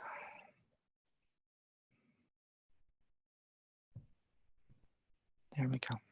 So Tanase, hello. I am Nihiawak, and I'm the Intanis daughter of Wigwasqua Isque, Sweetgrass woman. And I'm honored to be here today with everybody on this global exchange and to share kinship I come from the Treaty 4 area here in Canada on Turtle Island, Saskatchewan originally, and the Kwakatooth First Nation. I do make my home in Treaty 7, and I'm honored to be a guest here. So we'll go to the next slide, please. So my gift really is, creating a space, creating a world for the future people that are coming after me, the next generations. And, my prayers are that it's a more healed and easier route for them to continue to decolonize and exist as proud Indigenous peoples on Turtle Island. And more of that colonial shame is removed from our existence. So, we know that due to the impacts of colonization, we've endured and suffered. And, we're really now coming into that place of true healing. And so medicine bundles are sacred, and they have different meanings throughout Turtle Island, different significance in Canada here. My teachings as being Plains Cree is, that we can carry our own sacred little medicine bottles against our skin near our heart. There's some Blackfoot teachings as well about the medicine bundles. They're really sacred, and they're connected very strongly to our culture and healing, and they balance the 7 sacred teachings, which enable us to go forward in life, really grounded in that culture and healing. The old people would make large bundles, as you can see in some of the visuals here, out of hides, and those were passed down to the generations. In modern day, some of that knowledge is held by our elders in our stories, and that is passed down as well. So we really, need to seek out our elder teachers and guidance, and reclaim our languages and ceremonies. And I'm really honored to drum and sing. That provides to me a direct connection to Mother Earth and our ancestors in spirit. And handing down this knowledge and these bundles will really pave that way, as I mentioned earlier, for decolonization, but also making sure we continue to share and pass down those knowledges and experiences to our children and our grandchildren. So, this is my gift for our next generations. Hi, thank you.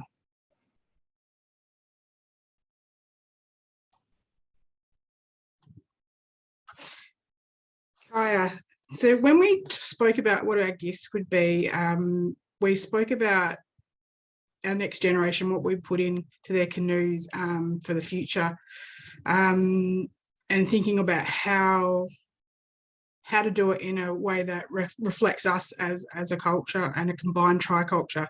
And doing it, we did think about doing it in a comedic way with what would our aunties say, but then also recognising that when we're not speaking on behalf of our youth, we are thinking about what we are going to empower into them and instill into them. So my gift is Kira, but it means fire in Noongar, which is my language group.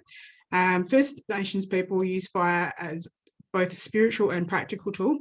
It holds a power within our communities and plays a vital role, not just in our survival, but an important tool in how we educate and pass down stories to our next generation.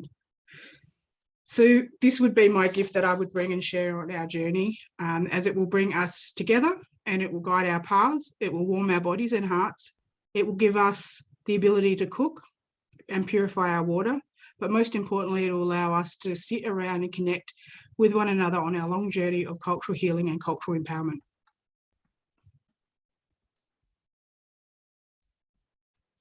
Can't even read that one. Fire is an important symbol for First Nations culture, and it was used as a practical tool, as most of our gifts and our generational empowerment, as hunting, cooking, warmth, and managing our landscapes.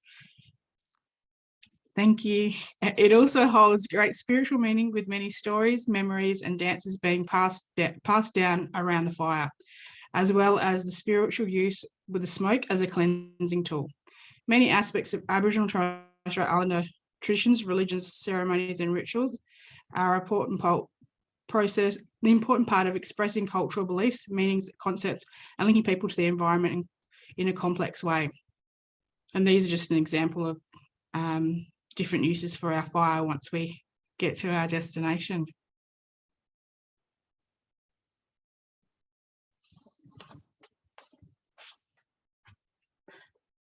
So some of our cultural aspects to it is our smoking ceremonies.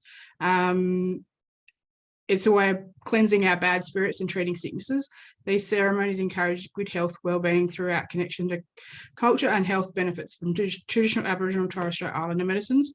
It is also First Nations people across our globe share the same resources as us. They are regarded as an important part of our connection to people and country and keeping them safe from for dangerous powers and spiritual beings residing in the land and waterways. Our fire ceremony, and particularly in our Noongar fire ceremony, traditional fire starting methods are sometimes used as a part of a ceremony, which is specific skill required, practical tools and materials. This is sometimes included in welcome country ceremonies, which we cleanse and allow good spirits and good conversations to flow once we've smoked it, everyone. But then also as we leave, we also share that same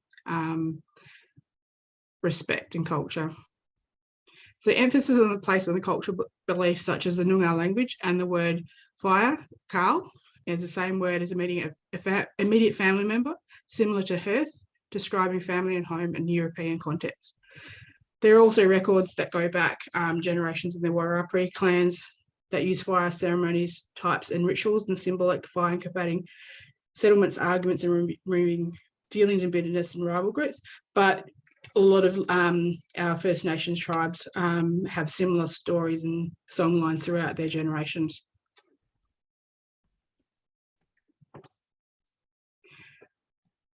So these are just three different subtextures that we can do education component around the fire, because our overarching is looking to achieve a program that is designed to utilise each of our gifts and how we impact our future generations. So an example of this is lighting the way, warming or cleansing, with those different things down the bottom.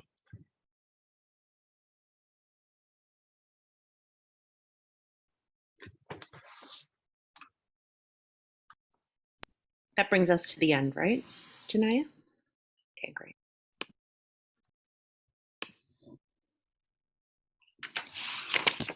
Just give me a second here. I think is there something? Okay, no. I've never shared a screen on Zoom, so thank you for your patience. Anin nepe minwanda wigwak netishnakas dokis nindonjaba. My name is Girl of the Clearwater. I'm from Dokis First Nation. I'm honored to join each of you here today and share insights, to share great Indigenous future thoughts, both from our team and from the collective here. Indigenous economies are and have been for quite some time centered around forms of sustenance like fishing, hunting, and gathering. This we know. They have depended on seasonal patterns of major food sources. These activities influenced where we live, how long we stayed, the way we lived, and gender-based roles to support these economies.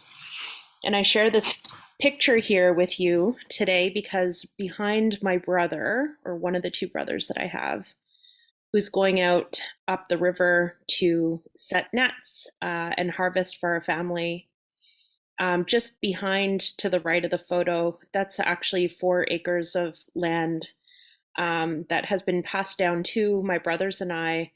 And we have, as we're learning, a great deal of responsibility with respect to that land and what it means to our family and how our responsibilities lie to it in the time to come.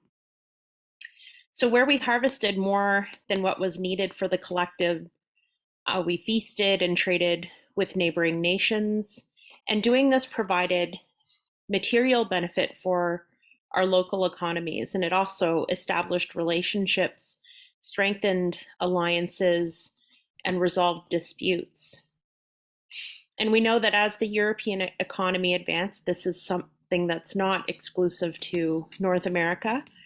Many Indigenous nations found our economies to be disrupted and vulnerable. The Indian Act in Canada forced assimilation and had long-lasting consequences for Indigenous economies, which has rarely, but more recently, been raised in common discourse here, and subsequently has had long-lasting impacts on Indigenous ways of life. And when we think about where that's left us today, media will often represent negative interruptions on our ways of life, on our economy. But in my view, we must also consider how that entrepreneurial spirit has continued to live on within each of us, much like we heard from the elder in the opening today, and how this has been exercised in different contexts over time through developing innovative solutions to policy legacy issues, to social challenges, to economic restrictions. That resilience and power can be felt across the globe as the number of Indigenous businesses grow at a disproportionate rate, with the World Economic Forum recently reporting a 60% growth in the past decade alone. Indigenous peoples, we are reshaping modern economies across the world. And the growth of these economies is rooted in the way of life that is unique to Indigenous peoples. And it bolsters how we show up and lead in mainstream economy. Everyone, Indigenous and non-Indigenous alike, wants to better position the next generations economically. In my view, what differs is how we will get there. We can see how resources in our territories can be developed and done so in a way that prioritizes the land and water, environmental sustainability, with the understanding that these resources are to leverage future growth of our nations over time, and most importantly, on our own terms. We rely on our ability to see and understand different values and systems that operate in complex networks. That's one of our superpowers, as I like to call it. And so my message to the next generation, our greatest gift rests within who we are, where we come from, and our way of life, a way of life that has served us since time immemorial and will certainly serve us in the time that will come. Miigwech.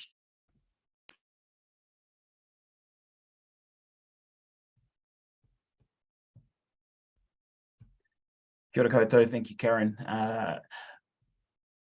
Ko Jerome Taiti taku ingoa. My name is Jerome from Aotearoa, but I guess I want to touch on, as we're going through this, you'll notice a similar theme coming across around the need to connect and the disconnect that many are feeling or many have felt, and generations ahead of us are either facing or about to face. And I'm going to talk a little bit to provide a bit of context first before I get into what the gift is, although I've got the title up there now. But after 300 plus face-to-face hours with circa 500 young people, 90% Indigenous, that's kind of what I do in my day job.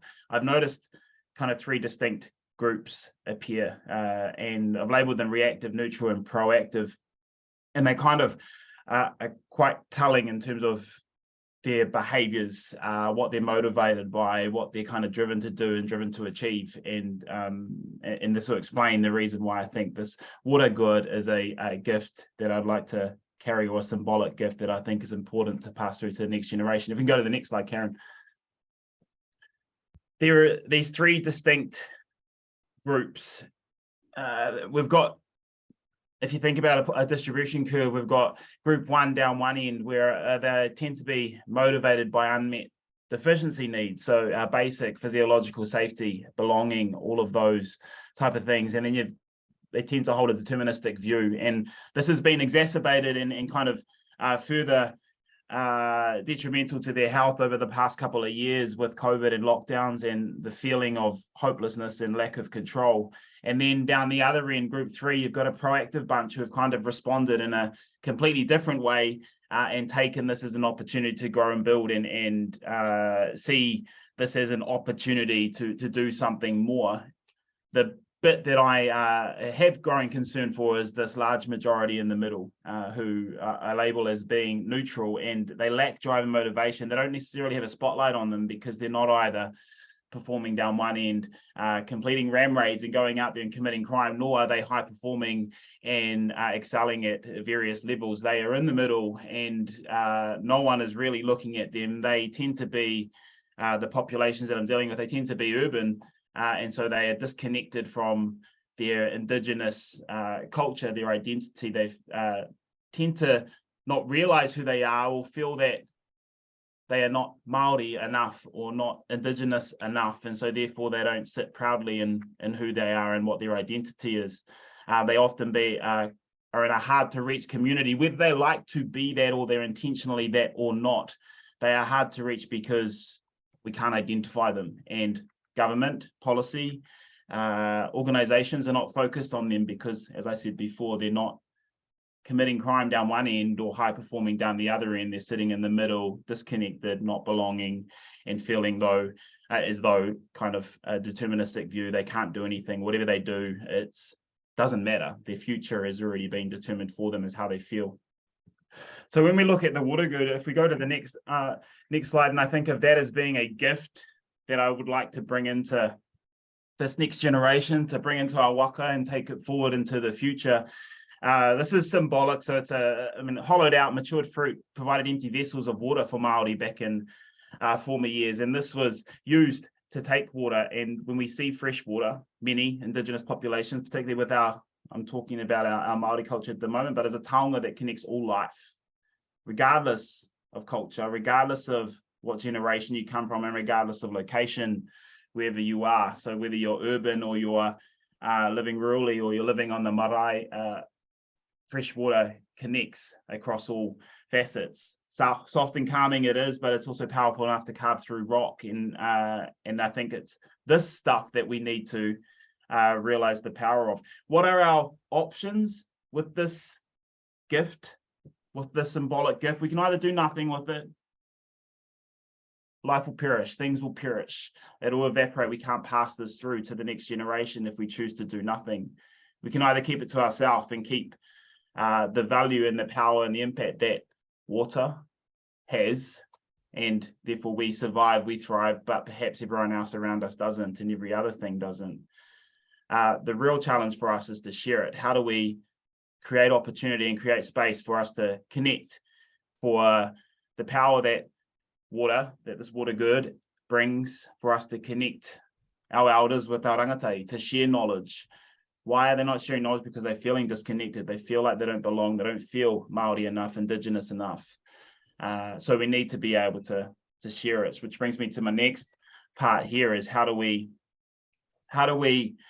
create space and have and it kind of supports everything that's kind of come up in other presentations. Like how do we bring our government on board when we talk about government recommendations to finance, to encourage and support the creation of opportunities, to build connections with our own cultures and other Indigenous cultures around the world.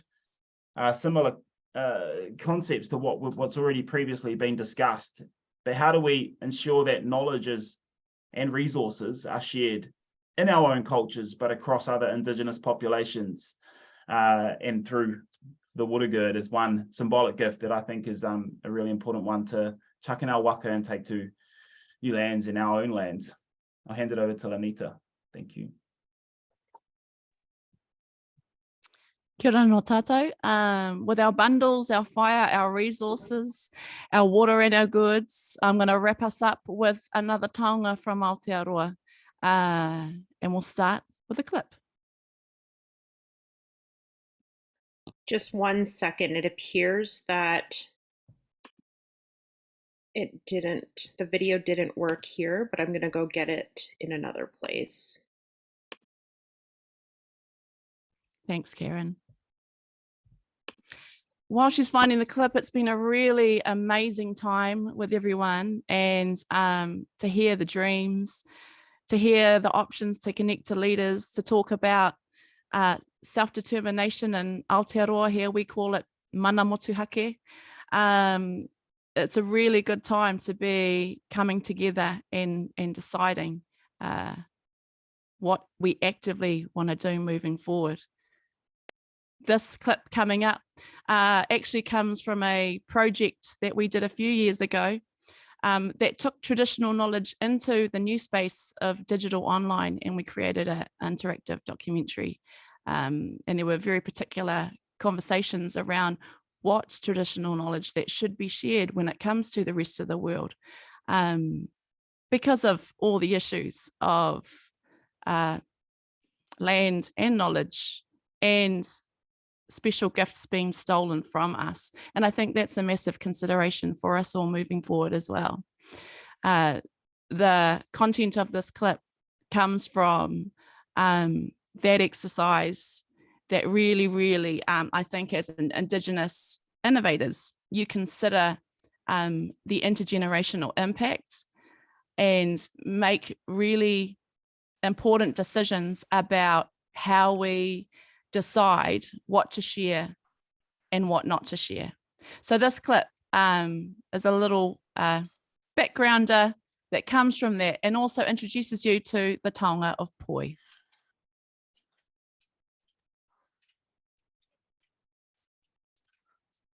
Okay, I thought I was playing it earlier, so let me just try this again.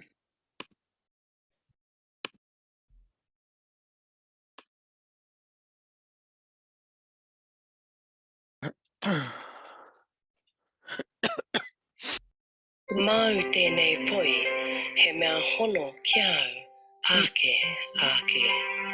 No e whai nei I tō ara, kia wātea, kia here kore. We're not able to see anything, Karen. It's like I'm watching it alone over here. Hang on a second. You may be on the wrong tab. Well, this is what I'm starting to wonder here. There's something. You see it now? Yep, take it back to the beginning and start again. Thank you. Mau Can we see it? poi, he mea hono kia au, ake. No e whai nei I tō ara, kia wātea, kia here kore.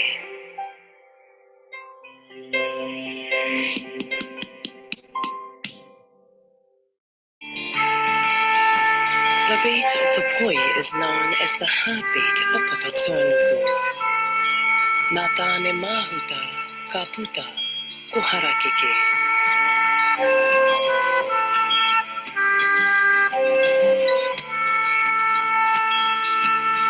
Ka puta, ko rauko. Ko muka, ko taura, ko here, ko awe. Ko ia nei ko te āhunga mai o te poi.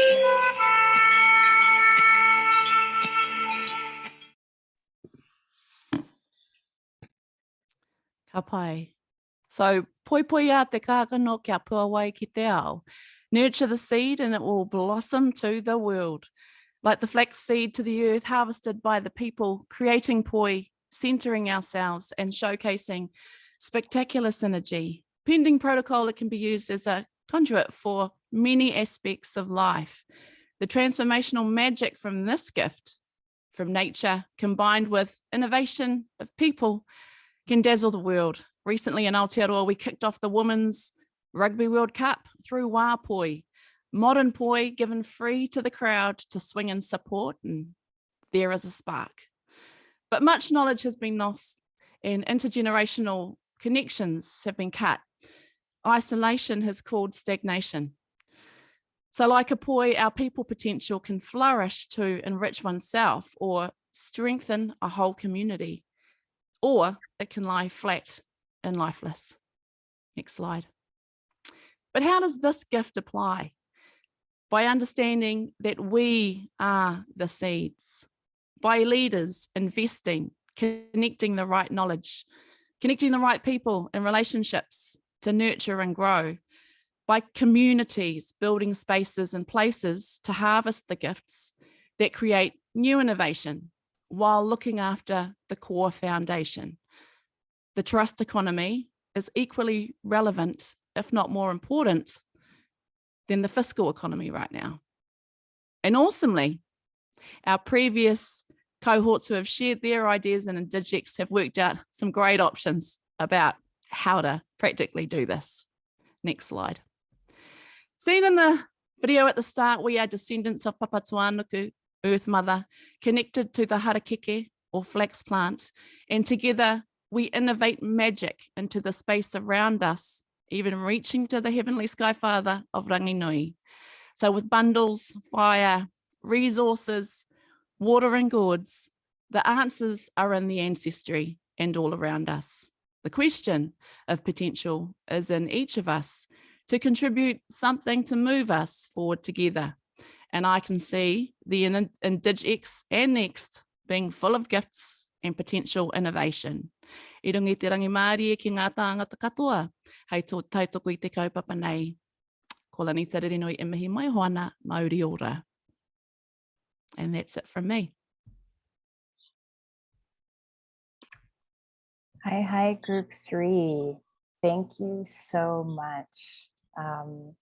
I certainly, all of the gifts resonated with me. And I think that it's so beautiful how we share so many things in common. So thank you. We're going to quickly open it up for questions. I know we're due to run over, but I do want to see if there are any thoughts.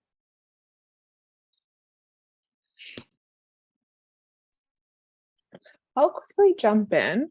Also, wonderful presentation. That was so informative. And I just want to know, like, we have such beautiful gifts to offer, I think, from all of our cultures, but with, like Jerome was mentioning, there's such a big chunk of youth that aren't proactive in learning about their cultures and their identity.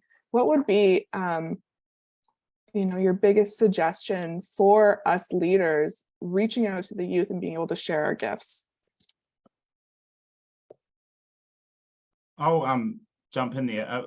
For me, what I've found is that we're needing to connect on their level is one of the greatest perspectives. I always give the example of when I'm facilitating, I do corporate training, facilitating workshops for corporates, and then I also run workshops in high schools with kind of anyone from kind of 13 to 18 years old, and my style has to be adapted to the audience, but I also have to appreciate where they're from and provide a space for them to be open, honest, and vulnerable without fear of repercussion. And I think that is how I manage to get the most out of them, but also helping them to understand that their culture, like when I break it down for them and I get them to tell me about why being Pacific Island or why being Pacifica or being Maori, why is that a strength? And in the initial response, they kind of sit there looking at themselves thinking, is it a strength?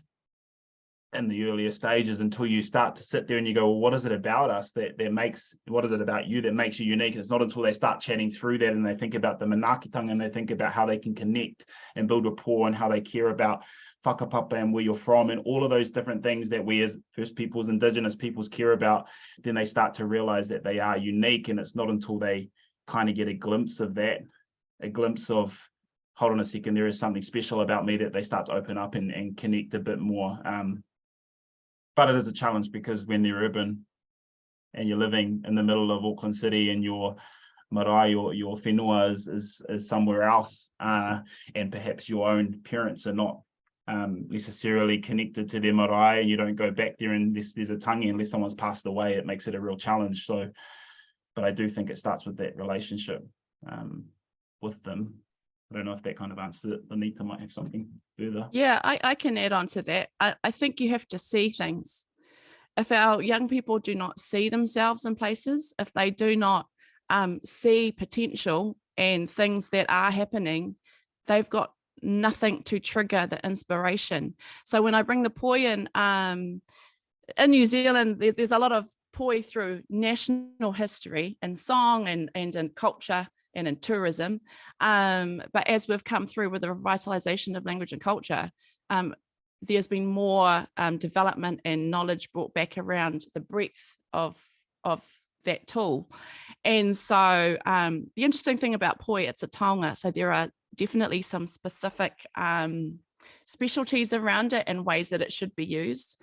But all around the world, poi is actually used in all different countries, and you'll find that everyone has their own influence. In Japan, it looks very martial arty. In Brazil, it looks very capoeira, and it's a inner connection that provides a holistic motivation.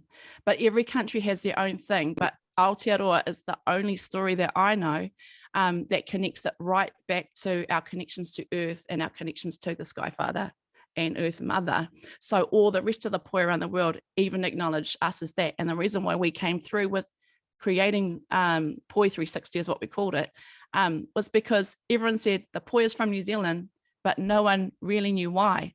And so we had to navigate that storytelling very particularly and made sure that we weren't sharing things that the world wasn't ready for, but we were also sharing things that were supported by the holders of that knowledge. And I think that process is really important for Indigenous stories and knowledge to be passed on that often get missed by capitalists and people who just need to make gains.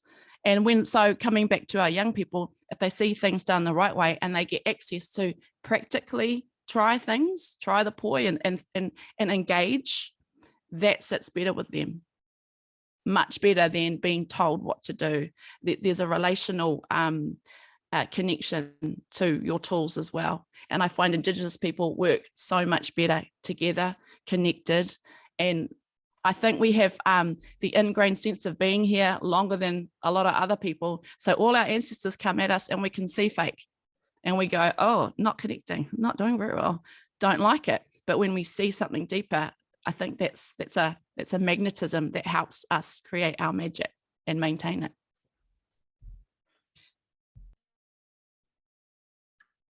Amazing. Well, thank you, Group 3.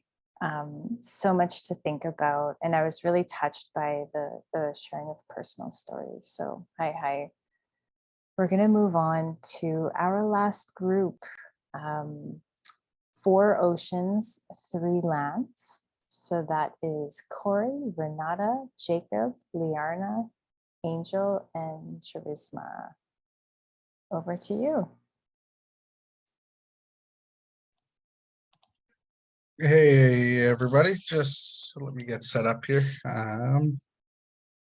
Now share screen. Are you still sharing? There we go. Okay, so our group is 4 oceans, 3 lands. So just before we kind of kick things off, I'll give us a little rundown and then we'll introduce the group. So 4 oceans, 3 lands.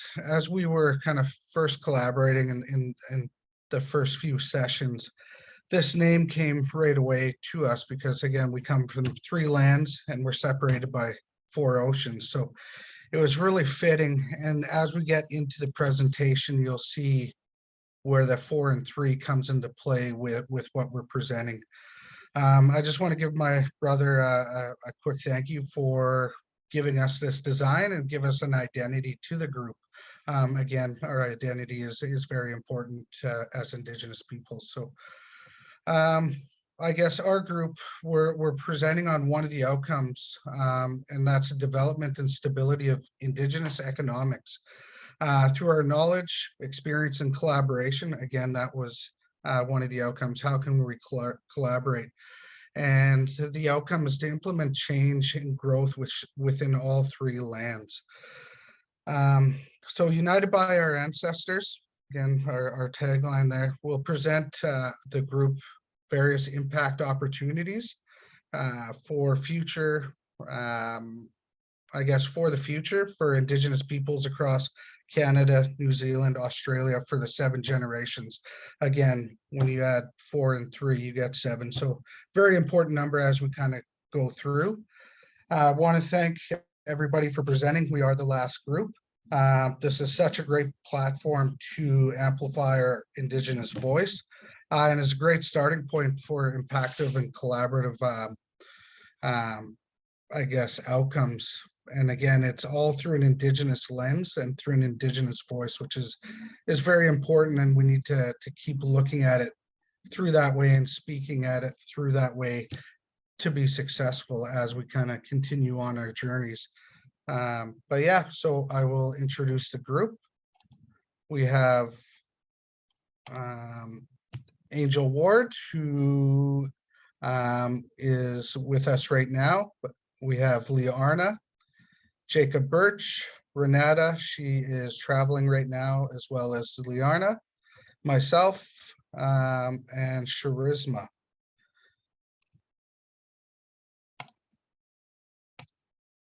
So again, when we came together as a group, it was a lot of discussion and what we wanted to accomplish. And it all came down to 3 lands with 1 shared challenge. And that challenge is our rights to self-determination.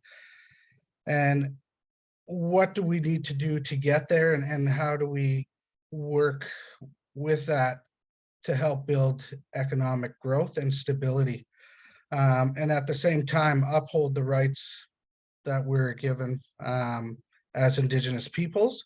And our challenge is, how can we look at these minimum standards and raise the bar for our self-determination? So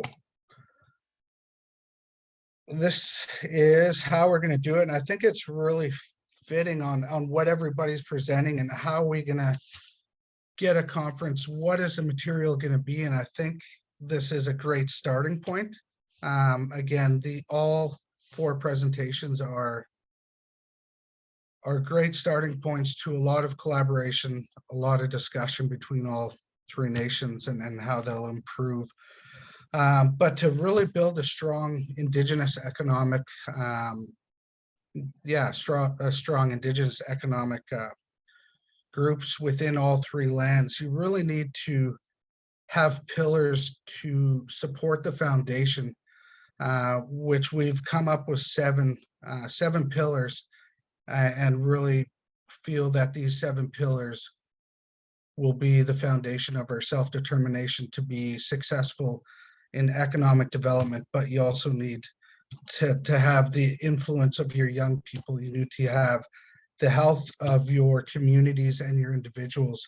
You need to focus on climate change and how to utilize land and its resources. And at the same time, looking at it through that Indigenous lens. So the culture is important, the heritage, what have gotten passed down, and what we're going to pass on to our 7 generations. And how do we do all that in a way of governance? So that, I guess, is our 7 pillars to rebuild the 7 generations of economic stability and all the other 7 pillars. And we really want to have a couple impact opportunities or recommendations to really build on as a group, as a whole, or with our 4 lands, or 4 oceans, 3 lands. So I will kick it over to Jacob. Thank you. I'll just quickly acknowledge everybody. Winningai lana ngai maran gunima waiamago ngai ngo winningai ngai uni ngai ngarling ananda winningai nginda uni. So just acknowledging and paying my respects to everybody out there, and just acknowledging that respect that usually reciprocating back to us. Yeah, like Corey was saying, this is like an evolving document, and it's something that, you know, when we come together for these, you know, the meetings, these face-to-face sort of things, like this is the kind of thing that we can start to build upon. And like, we really wanted to make it strength focused, like getting out of that deficit narrative, that like, and really refocusing our narrative on what our strengths are and what are the opportunities that we can bring to not just our own peoples and like cross-culturally, but to all peoples. So that was really sort of why we've really focused on that strengths and opportunities, but it's also important to acknowledge the weaknesses there too. So that's pretty much what's holding us back. Yeah, and there was an apology from Angel and Renata. They both got things going on, and Liana, so they couldn't be here today, unfortunately. So me and Corey are gonna run with it, the two of us, but their voices are embedded through every slide here. So culture, obviously, we know the strengths of culture, like it's this identity, it's this belonging, and it's a connection, and it's a connection to the land and to sea, to sky. It's a connection to the unseen realms, and it's also about diversity. So celebrating this cultural and language diversity across our lands. Like you look at Australia, 300 different language groups, like every group is so diverse. We're not one homogenous people, but I guess that's kind of where the weakness sits, is that we live in this world where it's a globalized world. So we're being homogenized in a way. And with that sort of homogenization now, there's this like real polarization and these ideological extremes emerging. And what is resilient and sustainable is having diversity. You see that in nature. Nature shows us that diversity is what is needed for resilience. When you have homogeneity, that's when the systems start to collapse. So that's kind of one of our weaknesses. And over here, we've got this weakness where our culture is being erased because our culture sits within the landscape. Our knowledge is embedded in the landscape. The landscape is used like a memnotic device. So the stories from certain vantage points are there in the landscape. So you can translate the physical landscape into a story and into knowledge, but we're having these landscapes destroyed. We had our High Commission on talking about how good Australia is, but I see they dropped off straight away. So that tells you all you need to know about how actually serious our governments are. We've got bulldozers going through a sacred, significant site right now, and nobody cares. That site holds culture and it holds heritage value. So that's a really big weakness. But the opportunity with this culture, heritage, language is in what I was talking about, that celebrating that diversity. So if we're talking about things like economic development, I see this similarity to, say, somewhere like France or Italy, where you have these like really regional identities around like food and culture. Like it's so diverse in such tiny little places. There's so much diversity. There's dialectical differences, there's cultural differences, like 100 kilometers difference, different foods, different types of, every region has its own type of wine, its own type of cheese, that kind of thing. So, and that's a really sort of, I don't know, it creates vibrancy for those people. So I see that same opportunity with us, because we have so much diversity to be celebrated. That's an opportunity that our broader community, our governments could be embracing and saying, like, let's celebrate this diversity that we have, this diversity in food, this diversity in ceremony and celebration, like our people celebrated and held ceremony. And that's something that people outside of our communities can celebrate as well and be brought into. Like in Australia, we celebrate Halloween now because like we don't have, and it's only been a recent thing, but we're so desperate for things to do and to celebrate and to participate in. We're literally taking stuff from America and bringing it over here and claiming it as our own because we're not engaging with the local ceremonial celebration. So that's a really big opportunity there. And a lot of people have also spoken about like the youth, and that's where we need to reconnect. We've got this, you know, we've had survival for 230 odd years, and culture's persisted, and particularly like in remote regions, but now, and this is all over the place, I'm hearing this, and especially like where culture has been kept really intact. So places like, say, Papua New Guinea, our central desert communities, you got these, like, social media's opened the world up for people. Like, people might have food insecurity, but they'll have a mobile phone. It's crazy. And they're seeing this new world on their device. And they're saying, like, why don't I have this life that this person has on the screen? So we need to do a lot of work in empowering our youth and connecting them back in. And like, we got this, you know, we're starting to step out of that colonial shadow, like starting to assert ourselves as individual nations, stepping out from underneath the United Kingdom. So this is an opportunity, I think, to get youth engaged. But anyway, I won't, there's a lot of text there, so you can sort of read that, and that'll be in like the final sort of printout. So I'll jump to the next slide and let Corey take over.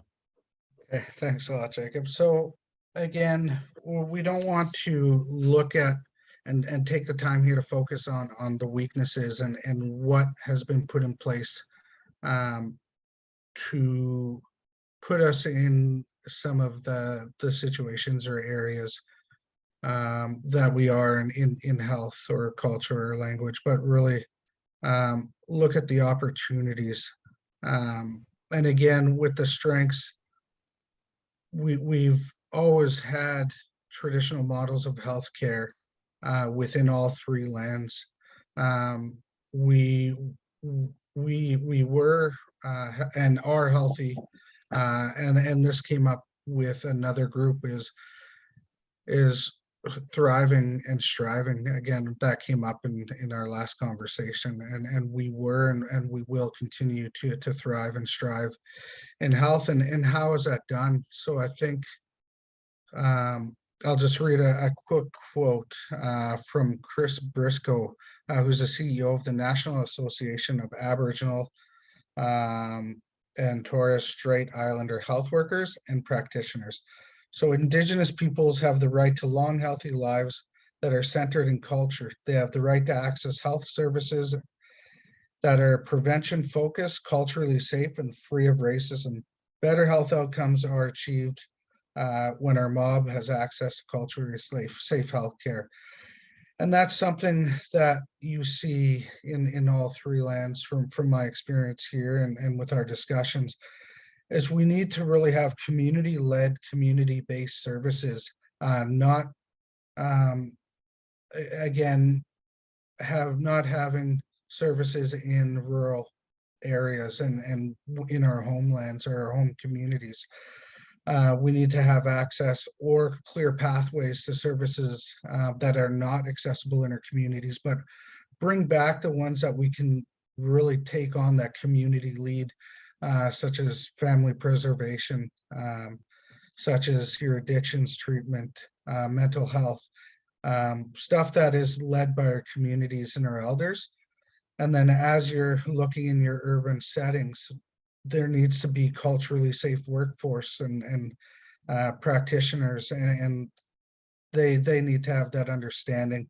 So it's really getting a model that's a strong baseline for all three lands and all three nations. And this one image that's on the top right is a great example. That's through First Nations Health Authority of what it takes for Indigenous health to be successful. And it's not just the health of the individual, but you get into your spiritual health and your mental health, and then your community health and your economic health. And it really goes out from there, and that all contributes to into the health of Indigenous peoples and to better, I guess, to with that will help our communities kind of move forward.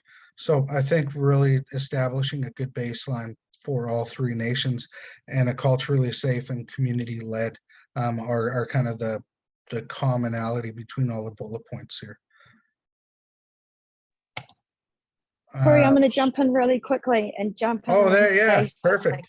So good. Kia ora e whoma, nanahi nui ki tō whakaro, ki tō tiakitanga, ki tō manakitanga, ki tēnei kaupapa tino whakahirahira. So thank you very much for everyone that's already spoken, and for my amazing team that's pulled through this amazing document and have really run with these 7 ginormous pillars that we decided to tackle. We decided that one wasn't enough. We decided to be a holistic Indigenous person. You needed to have all of these ticked off. So I think just speaking to the health model, Corey, that message that you put through at the start is really important. It's about having prevention focused systems, and really the way that we do that is we need to re-indigenize the system, we need to re-indigenize the policy, we need to re-indigenize the workforce, the services and the models of care. We need to make sure that we have co-commissioning, because we need to be able to have self-determination and have co-commissioning to be able to decide how our money is best spent on our people. It's very, very important that we're financially sustainable and that there is Indigenous-led intergenerational frameworks that actually look at the holistic health of a community and of generations, not just of an individual, which is a very non-Indigenous way of looking at things. So I think if we use our knowledge across the 3 nations and across the 4 oceans, we can really start to weave some really amazing outcomes for Indigenous people, starting with health, but knowing that health determinants actually sit a lot of the time outside of health. So looking at those pillars and strengthening those pillars to give us really good outcomes for health. So I think one recommendation that came through really strongly from our group was that the health reforms that we're getting in Aotearoa are the first time that they're being tackled. So we really need to watch this space, support this space, curate the space, and be really critical of the space in the most positive way so that we can get better outcomes for our people. Thank you, Renata, for jumping in when, yeah, I know you're kind of traveling right now, so thank you for jumping in and supporting. So again, this came up in the last group, and how do we, again, young people or our youth is very important for the growth of our communities, our nations, and our lands. And I think the strengths right now is you see a lot of youth wanting to be a part of their environment. They are really understanding what's going on with climate change. So they want to be and contribute their ideas, and how is that done? And how can they support all 7 pillars? So that's really a strength there. And yet, again, we all know the weaknesses out there with youth and foster care and the challenges that provides with taking youth away from their homelands, from their heritage, from their culture. So again, 2 strong, impactful recommendations or opportunities is implement standard practice of maintaining that genealogy, that land, where they come from, the links of their culture. Again, when they were relocated, or again, even if a family moves from their homelands to the urban center, ensure that there's funding there, there's access to those youth to really understand where they come from. Their language, again, is all very important, and it all ties to the 7 pillars. And next one, I think, is let's get the youth involved in INDIGI-X. How can they be involved and what is their perspective on the 7 pillars. So really get a youth advisory committee from each of the 3 lands to sit at the table with us on this this exact platform as we continue to grow this. So I think those are 2 strong recommendations for youth, and would like to, yeah, see that one grow. Next one is very common in all areas, is housing. Again, there is a lot of, I guess, struggles with Indigenous people with access to housing and ownership. Again, it could be the cost of housing and land, or depending on I guess where you're located within Canada, and having the ownership of the land in your own communities it can't be done. So how do we look at this and address this and really look at some opportunities? One, I guess, is I guess Indigenous equity funding. How can we work with the governments and our Indigenous financing institutions to get individuals access to capital and access to adequate housing? Another one is many Indigenous organizations own land and own land or have their traditional territories. And how can those lands be utilized with collaboration? Again, the last bullet point. How can you develop housing and use of those lands? And I think that's collaboration with local governments, both, I guess, on the national scale, right down to your townships or your cities or municipalities, however you want to structure that. And then look at, and the biggest struggle right now is homelessness. So that is an issue that we're all facing. So how can we as Indigenous people battle this to get our people housed and safe? And I think it's really look at developing social purpose real estate projects, both in urban and rural with collaboration.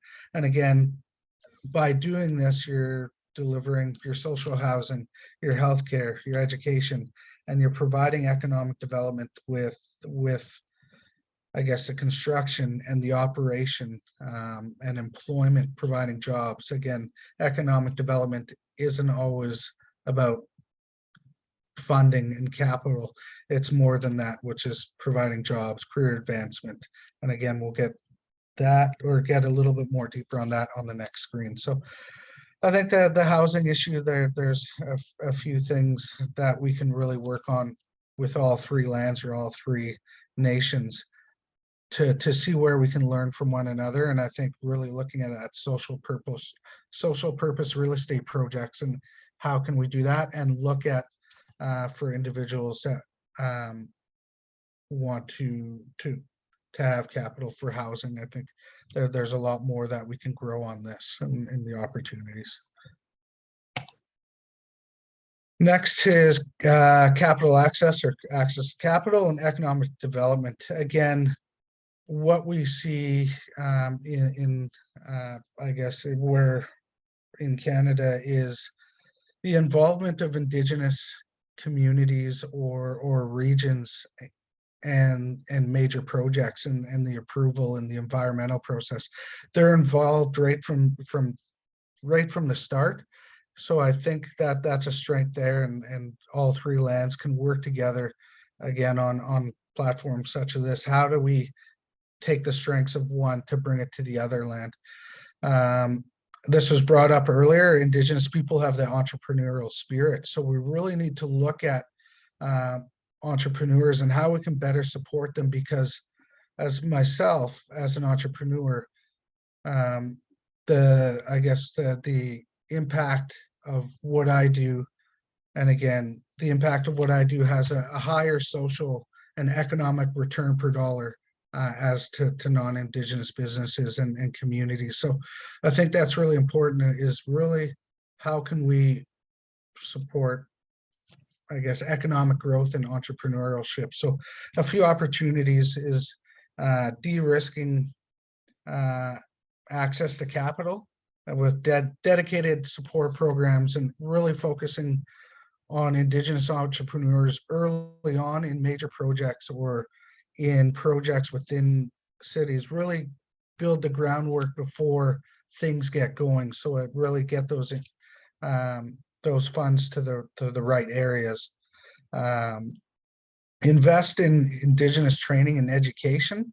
And the biggest one I see here is financial literacy, which really goes back to the housing as well, is we really need to look at starting financial literacy for youth at an early age, right from elementary to primary, secondary. And again, once you have that financial literacy, you better understand investments into companies and communities and what you need to do to navigate through economic development, again, through the Indigenous lens, but with that financial literacy behind you.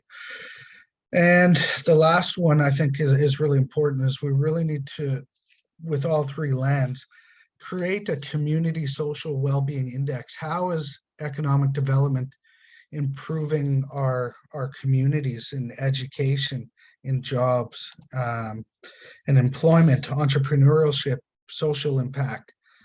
So really, we need to collaborate with all three nations to develop that well-being index through the Indigenous lens, and see how economic development in various regions, communities, and nations, and how it's impactful.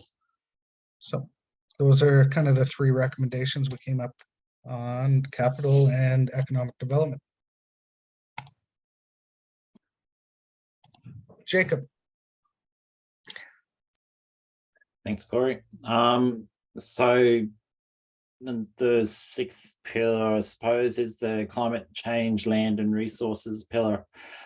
I think we probably all are fairly well aware of what our strengths are in this space. You know, we've co-evolved as Indigenous peoples. We've co-evolved with our landscapes, super connected with our lands. You know, again, like I was saying before, the land, the skies, the waters, the plants, the animals. You know, in Australia, we've got the longest living culture in the world, like 60,000 years at least. We have stories that remember ice ages. We have stories that remember when there was this massive flooding event, like, you know, all these ancient texts talk about this flooding event. Like, our stories remember these climatic upheaval events.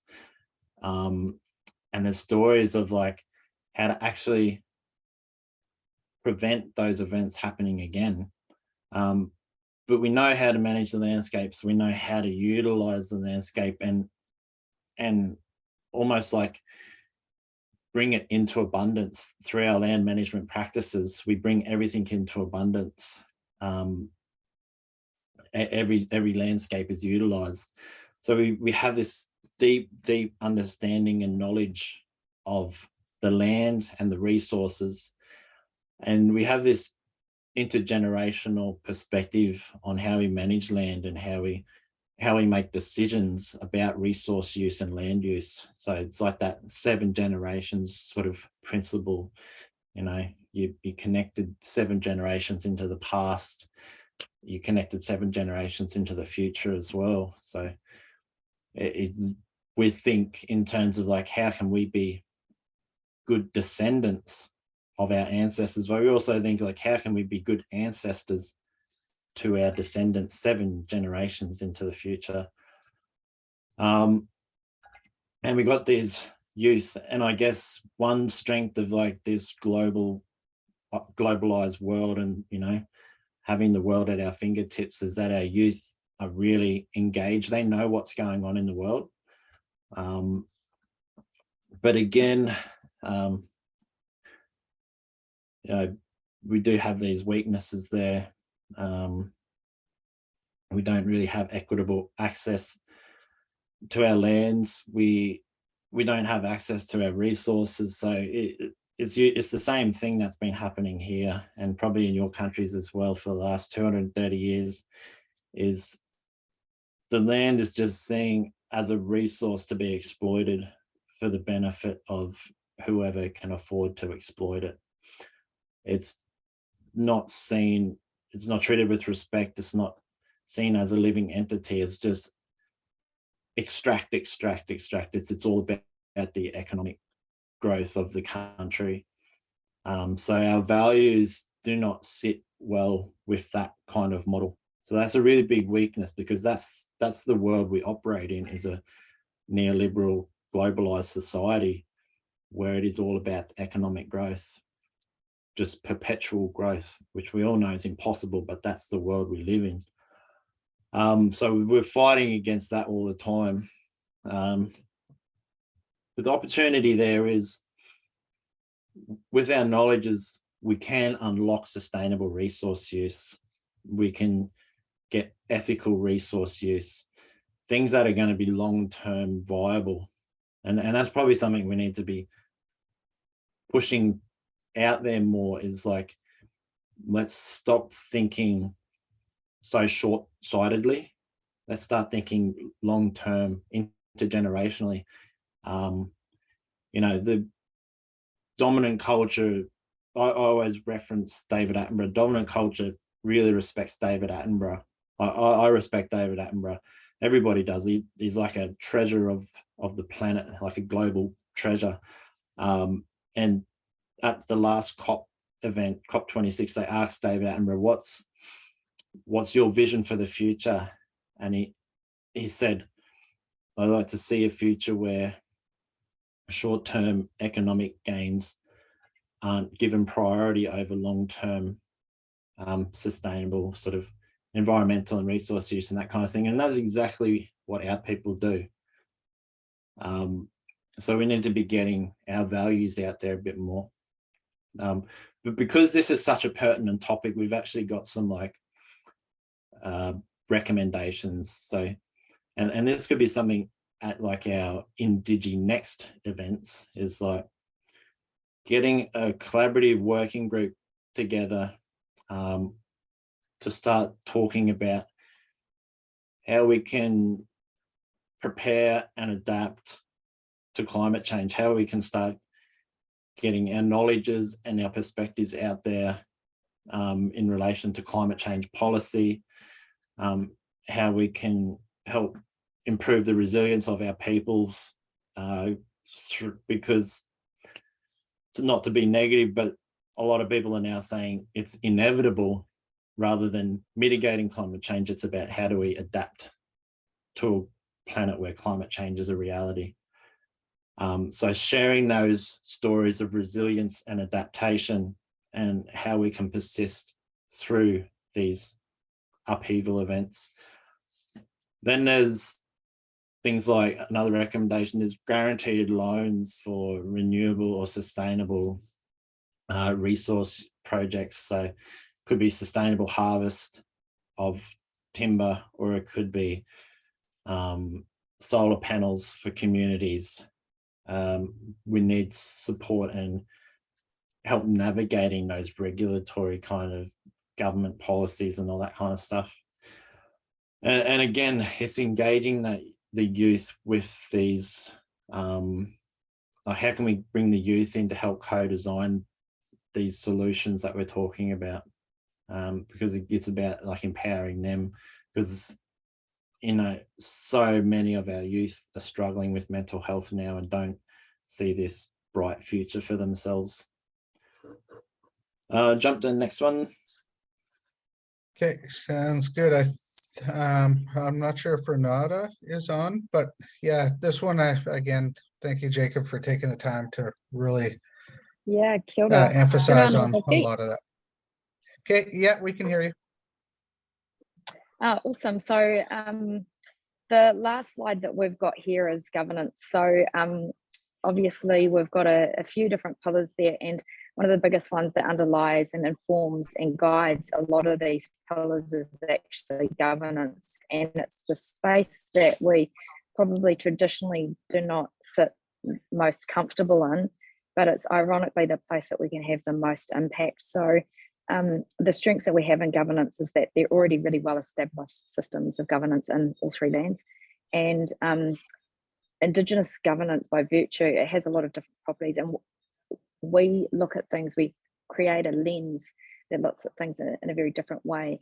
And the old saying, what's good for Māori is good for everyone, is very, very true when we take an Indigenous lens and we place it over this. And governance, you'll quite often get amazing outcomes when you look at everything through an Indigenous lens. So the biggest barriers to being able to have good governance is colonisation, full stop.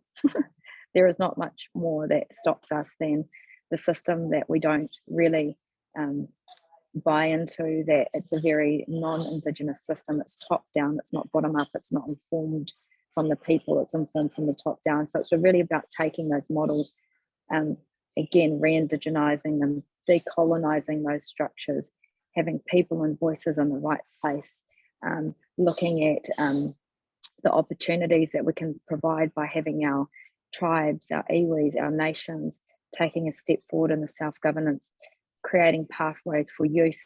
Again, you'll see youth dotted through all of the different corridor that we have, because youth are our future. Youth are our stars that we need to nurture, as Juanita said before. You know, they're the seeds that we need to nurture, and when we nurture them, they'll grow and they become amazing, great coding and wonderful trees. So really looking after those youth, making sure that they're supported in those roles, they're supported, and the people that we've got within those areas have really good structures around them to keep them safe, to keep them informed, to keep them on track, and then to let them know when they're doing the right things. I think the danger that we have in governance is that we get the mindset that we can give advice and we stop listening to our people. So it's really important from an Indigenous point of view that we make sure that we advocate the voice of our people and not the voice of the loudest in the room or the biggest influencer, or take our own agenda into that room. So being tūturu and staying true and who we are as Indigenous people, and having our North Star that we're always going towards. So I think having a strong, cohesive and collaborative, culturally centered governance system that is Indigenous led, having those voices at every single seat at the table, and ensuring we have strategy and planning that's going to ensure that we have people to go through and fill those pathways and encourage more youth. Just like Jerome said before, we need to be taking those people that are in the middle and letting them know that they're great and giving them opportunities to be great and putting them in these spaces. So on that wonderful note, I'm going to hand back over to Corey to sign us out.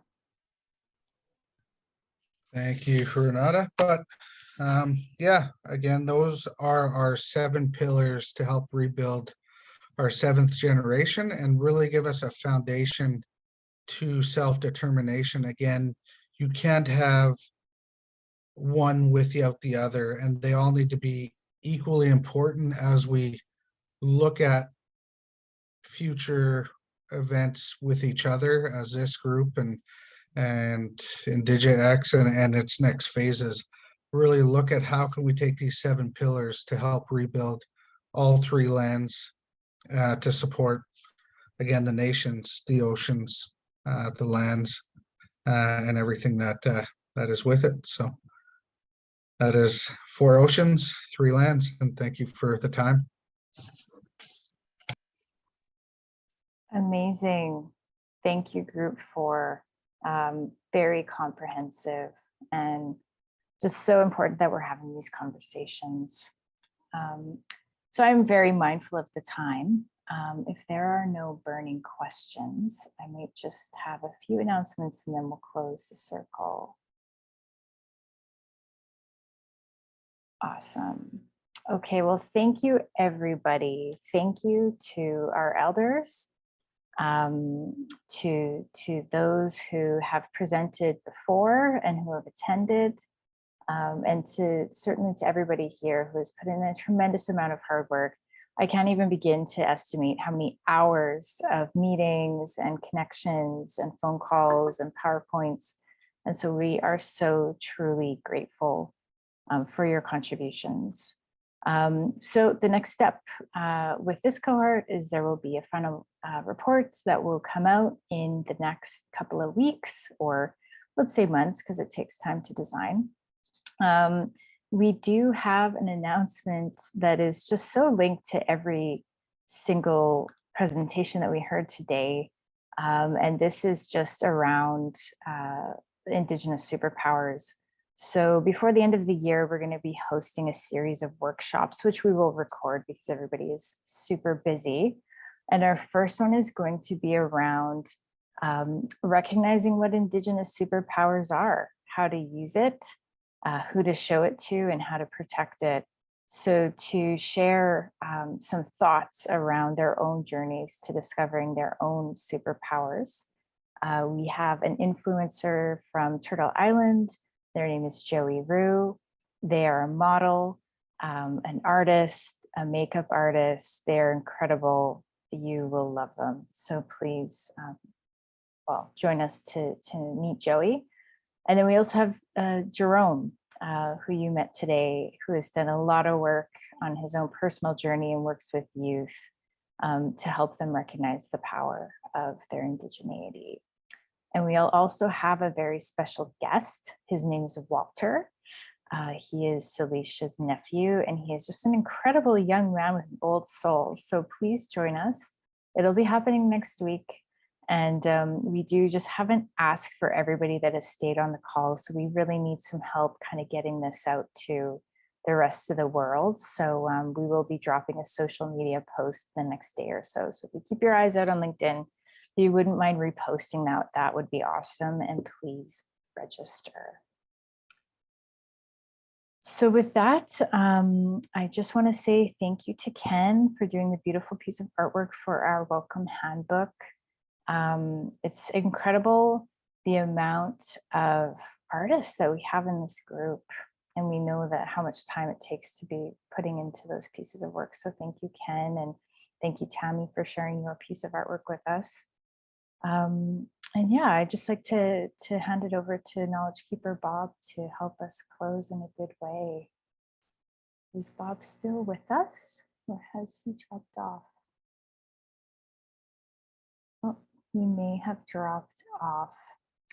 Well, he did tell me that he was keeping the sacred fire going, and I have no doubt that he'll be carrying out the appropriate protocols from his side to make sure that the circle closes in a good way. So with that, I might hand over to Tania. Thank you, Raylene. It's an honor to be able to close our hui today in accordance with our language and our protocols. As I listened to your presentations today, I was reminded of our narrative on, our Māori narrative on the creation story, actually, Te Orokahanga o Te Ao. And we have a tauparapara, or an incantation, which encapsulates that, which goes like this. Ka taka ko te kore mai te kore. Aroha mai. Ka taka ko te kore, te whiwhia, te kore, te rawea, te kore ia, te kore, te wiwia. Nā te kore ko te pō nui, te pōro, te pōri, te pō kere kere, te pō tipa tipa, te pō te kitea. Te pō tango tango, te pō whā, te pō namu namu ki te tai ao, te pō tāhiri atu, te pō tāhiri mai ki te tai ao, ki te whai ao, ki te ao, māramatihe, mauri ora. In the beginning, there was nothing. It was the void in which nothing was possessed, the void in which nothing could be felt, the void in which nothing was in union, the void without boundaries. From the void came the state of darkness. It was the night, the great night, the long night, the deep night, the intense night, the dark night.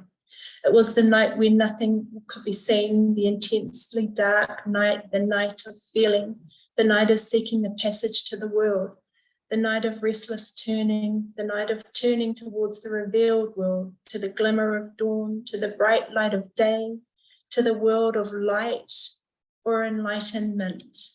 And then there was life.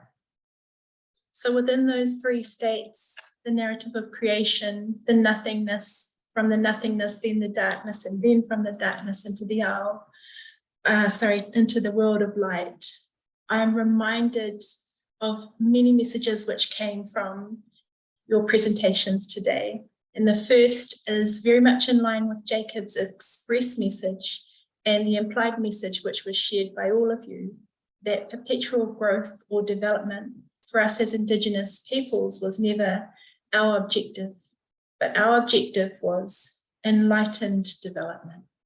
And the way to achieve that is always with respect to our Indigenous values, which inform our Indigenous ways of seeing and being as Indigenous peoples. And so what I heard you say expressly in the words of Renata is what's good for Indigenous people is good for everyone. Decolonization is the answer. It enables retention of our values, our practices, our languages, and I heard you all say that that is the legacy and that is the dream. And secondly, from that narrative, Te Oropohanga o Te Ao, the creation of the world, derives a saying in Te Ao Māori, which is, though I may seem to have nothing, I never have nothing. I always have something, and that something is the potential for greatness. And that's the potential. It's that potential for greatness that is so strongly evident in you all, in your vision, in your inspiration, in your relationship, in your gifts, in your energy, in your light, in your indigeneity. Oh, I get all emotional. And your superpowers. So thank you, our fourth INDIGI-X cohort, for sharing your light and your greatness with us today, for the sharing of knowledge, the sharing of dreams, the realization of enlightenment for our people. INDIGI-X continues to be uplifted by the mana, the integrity, the tapu, that sacred potential, and the mauri, the life force that you have brought to this forum. To those of you who have joined as observers today, we also wish to thank you. Koutou kua whai wā mo te inei kaupapa nunui rawa kia tātou katoa, for finding the time for this program, which is so important to us all. Koutou kua whai wāhi mo te inei kaupapa nunui rawa kia tātou katoa, for finding this space for this program, which is so important to us all. Engari, ko te mea nui kua whai whakaaro mo te inei kaupapa nunui rawa kia tātou katoa.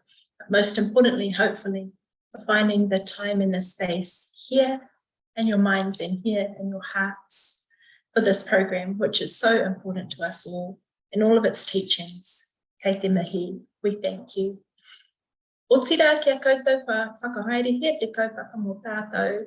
Once again, those who've created this space for enlightenment. Indigenous Services Canada, to you, Raylene, Celicia, to Crystal, Matua Ray, Matua Bob, and our broader team on the INDIGI-X Advisory Board. Tēnā koutou, tēnā koutou, tēnā rau atu tātou katoa, me inoi tātou. Let us pray together.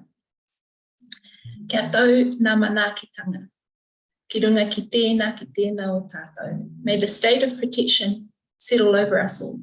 Kia piki te ora to enhance our well-being. Kia piki te māramatanga to increase our understanding. Kia hoki pai atu. Return well to your friends, families, and communities. Kia hoki pai mai. And in the future, return well again to us. Kia tūtura whiti whakamaua ki runga kia tina. Tina hui taiki. Hold fast to your identity. Be firm, join together, bind as one. Mauri ora kia tātou katoa, best wishes to us all. He honore, he kororia, maunga rongo ki te whenua. Whakaaro, paie ki nā tangata katoa. Ake,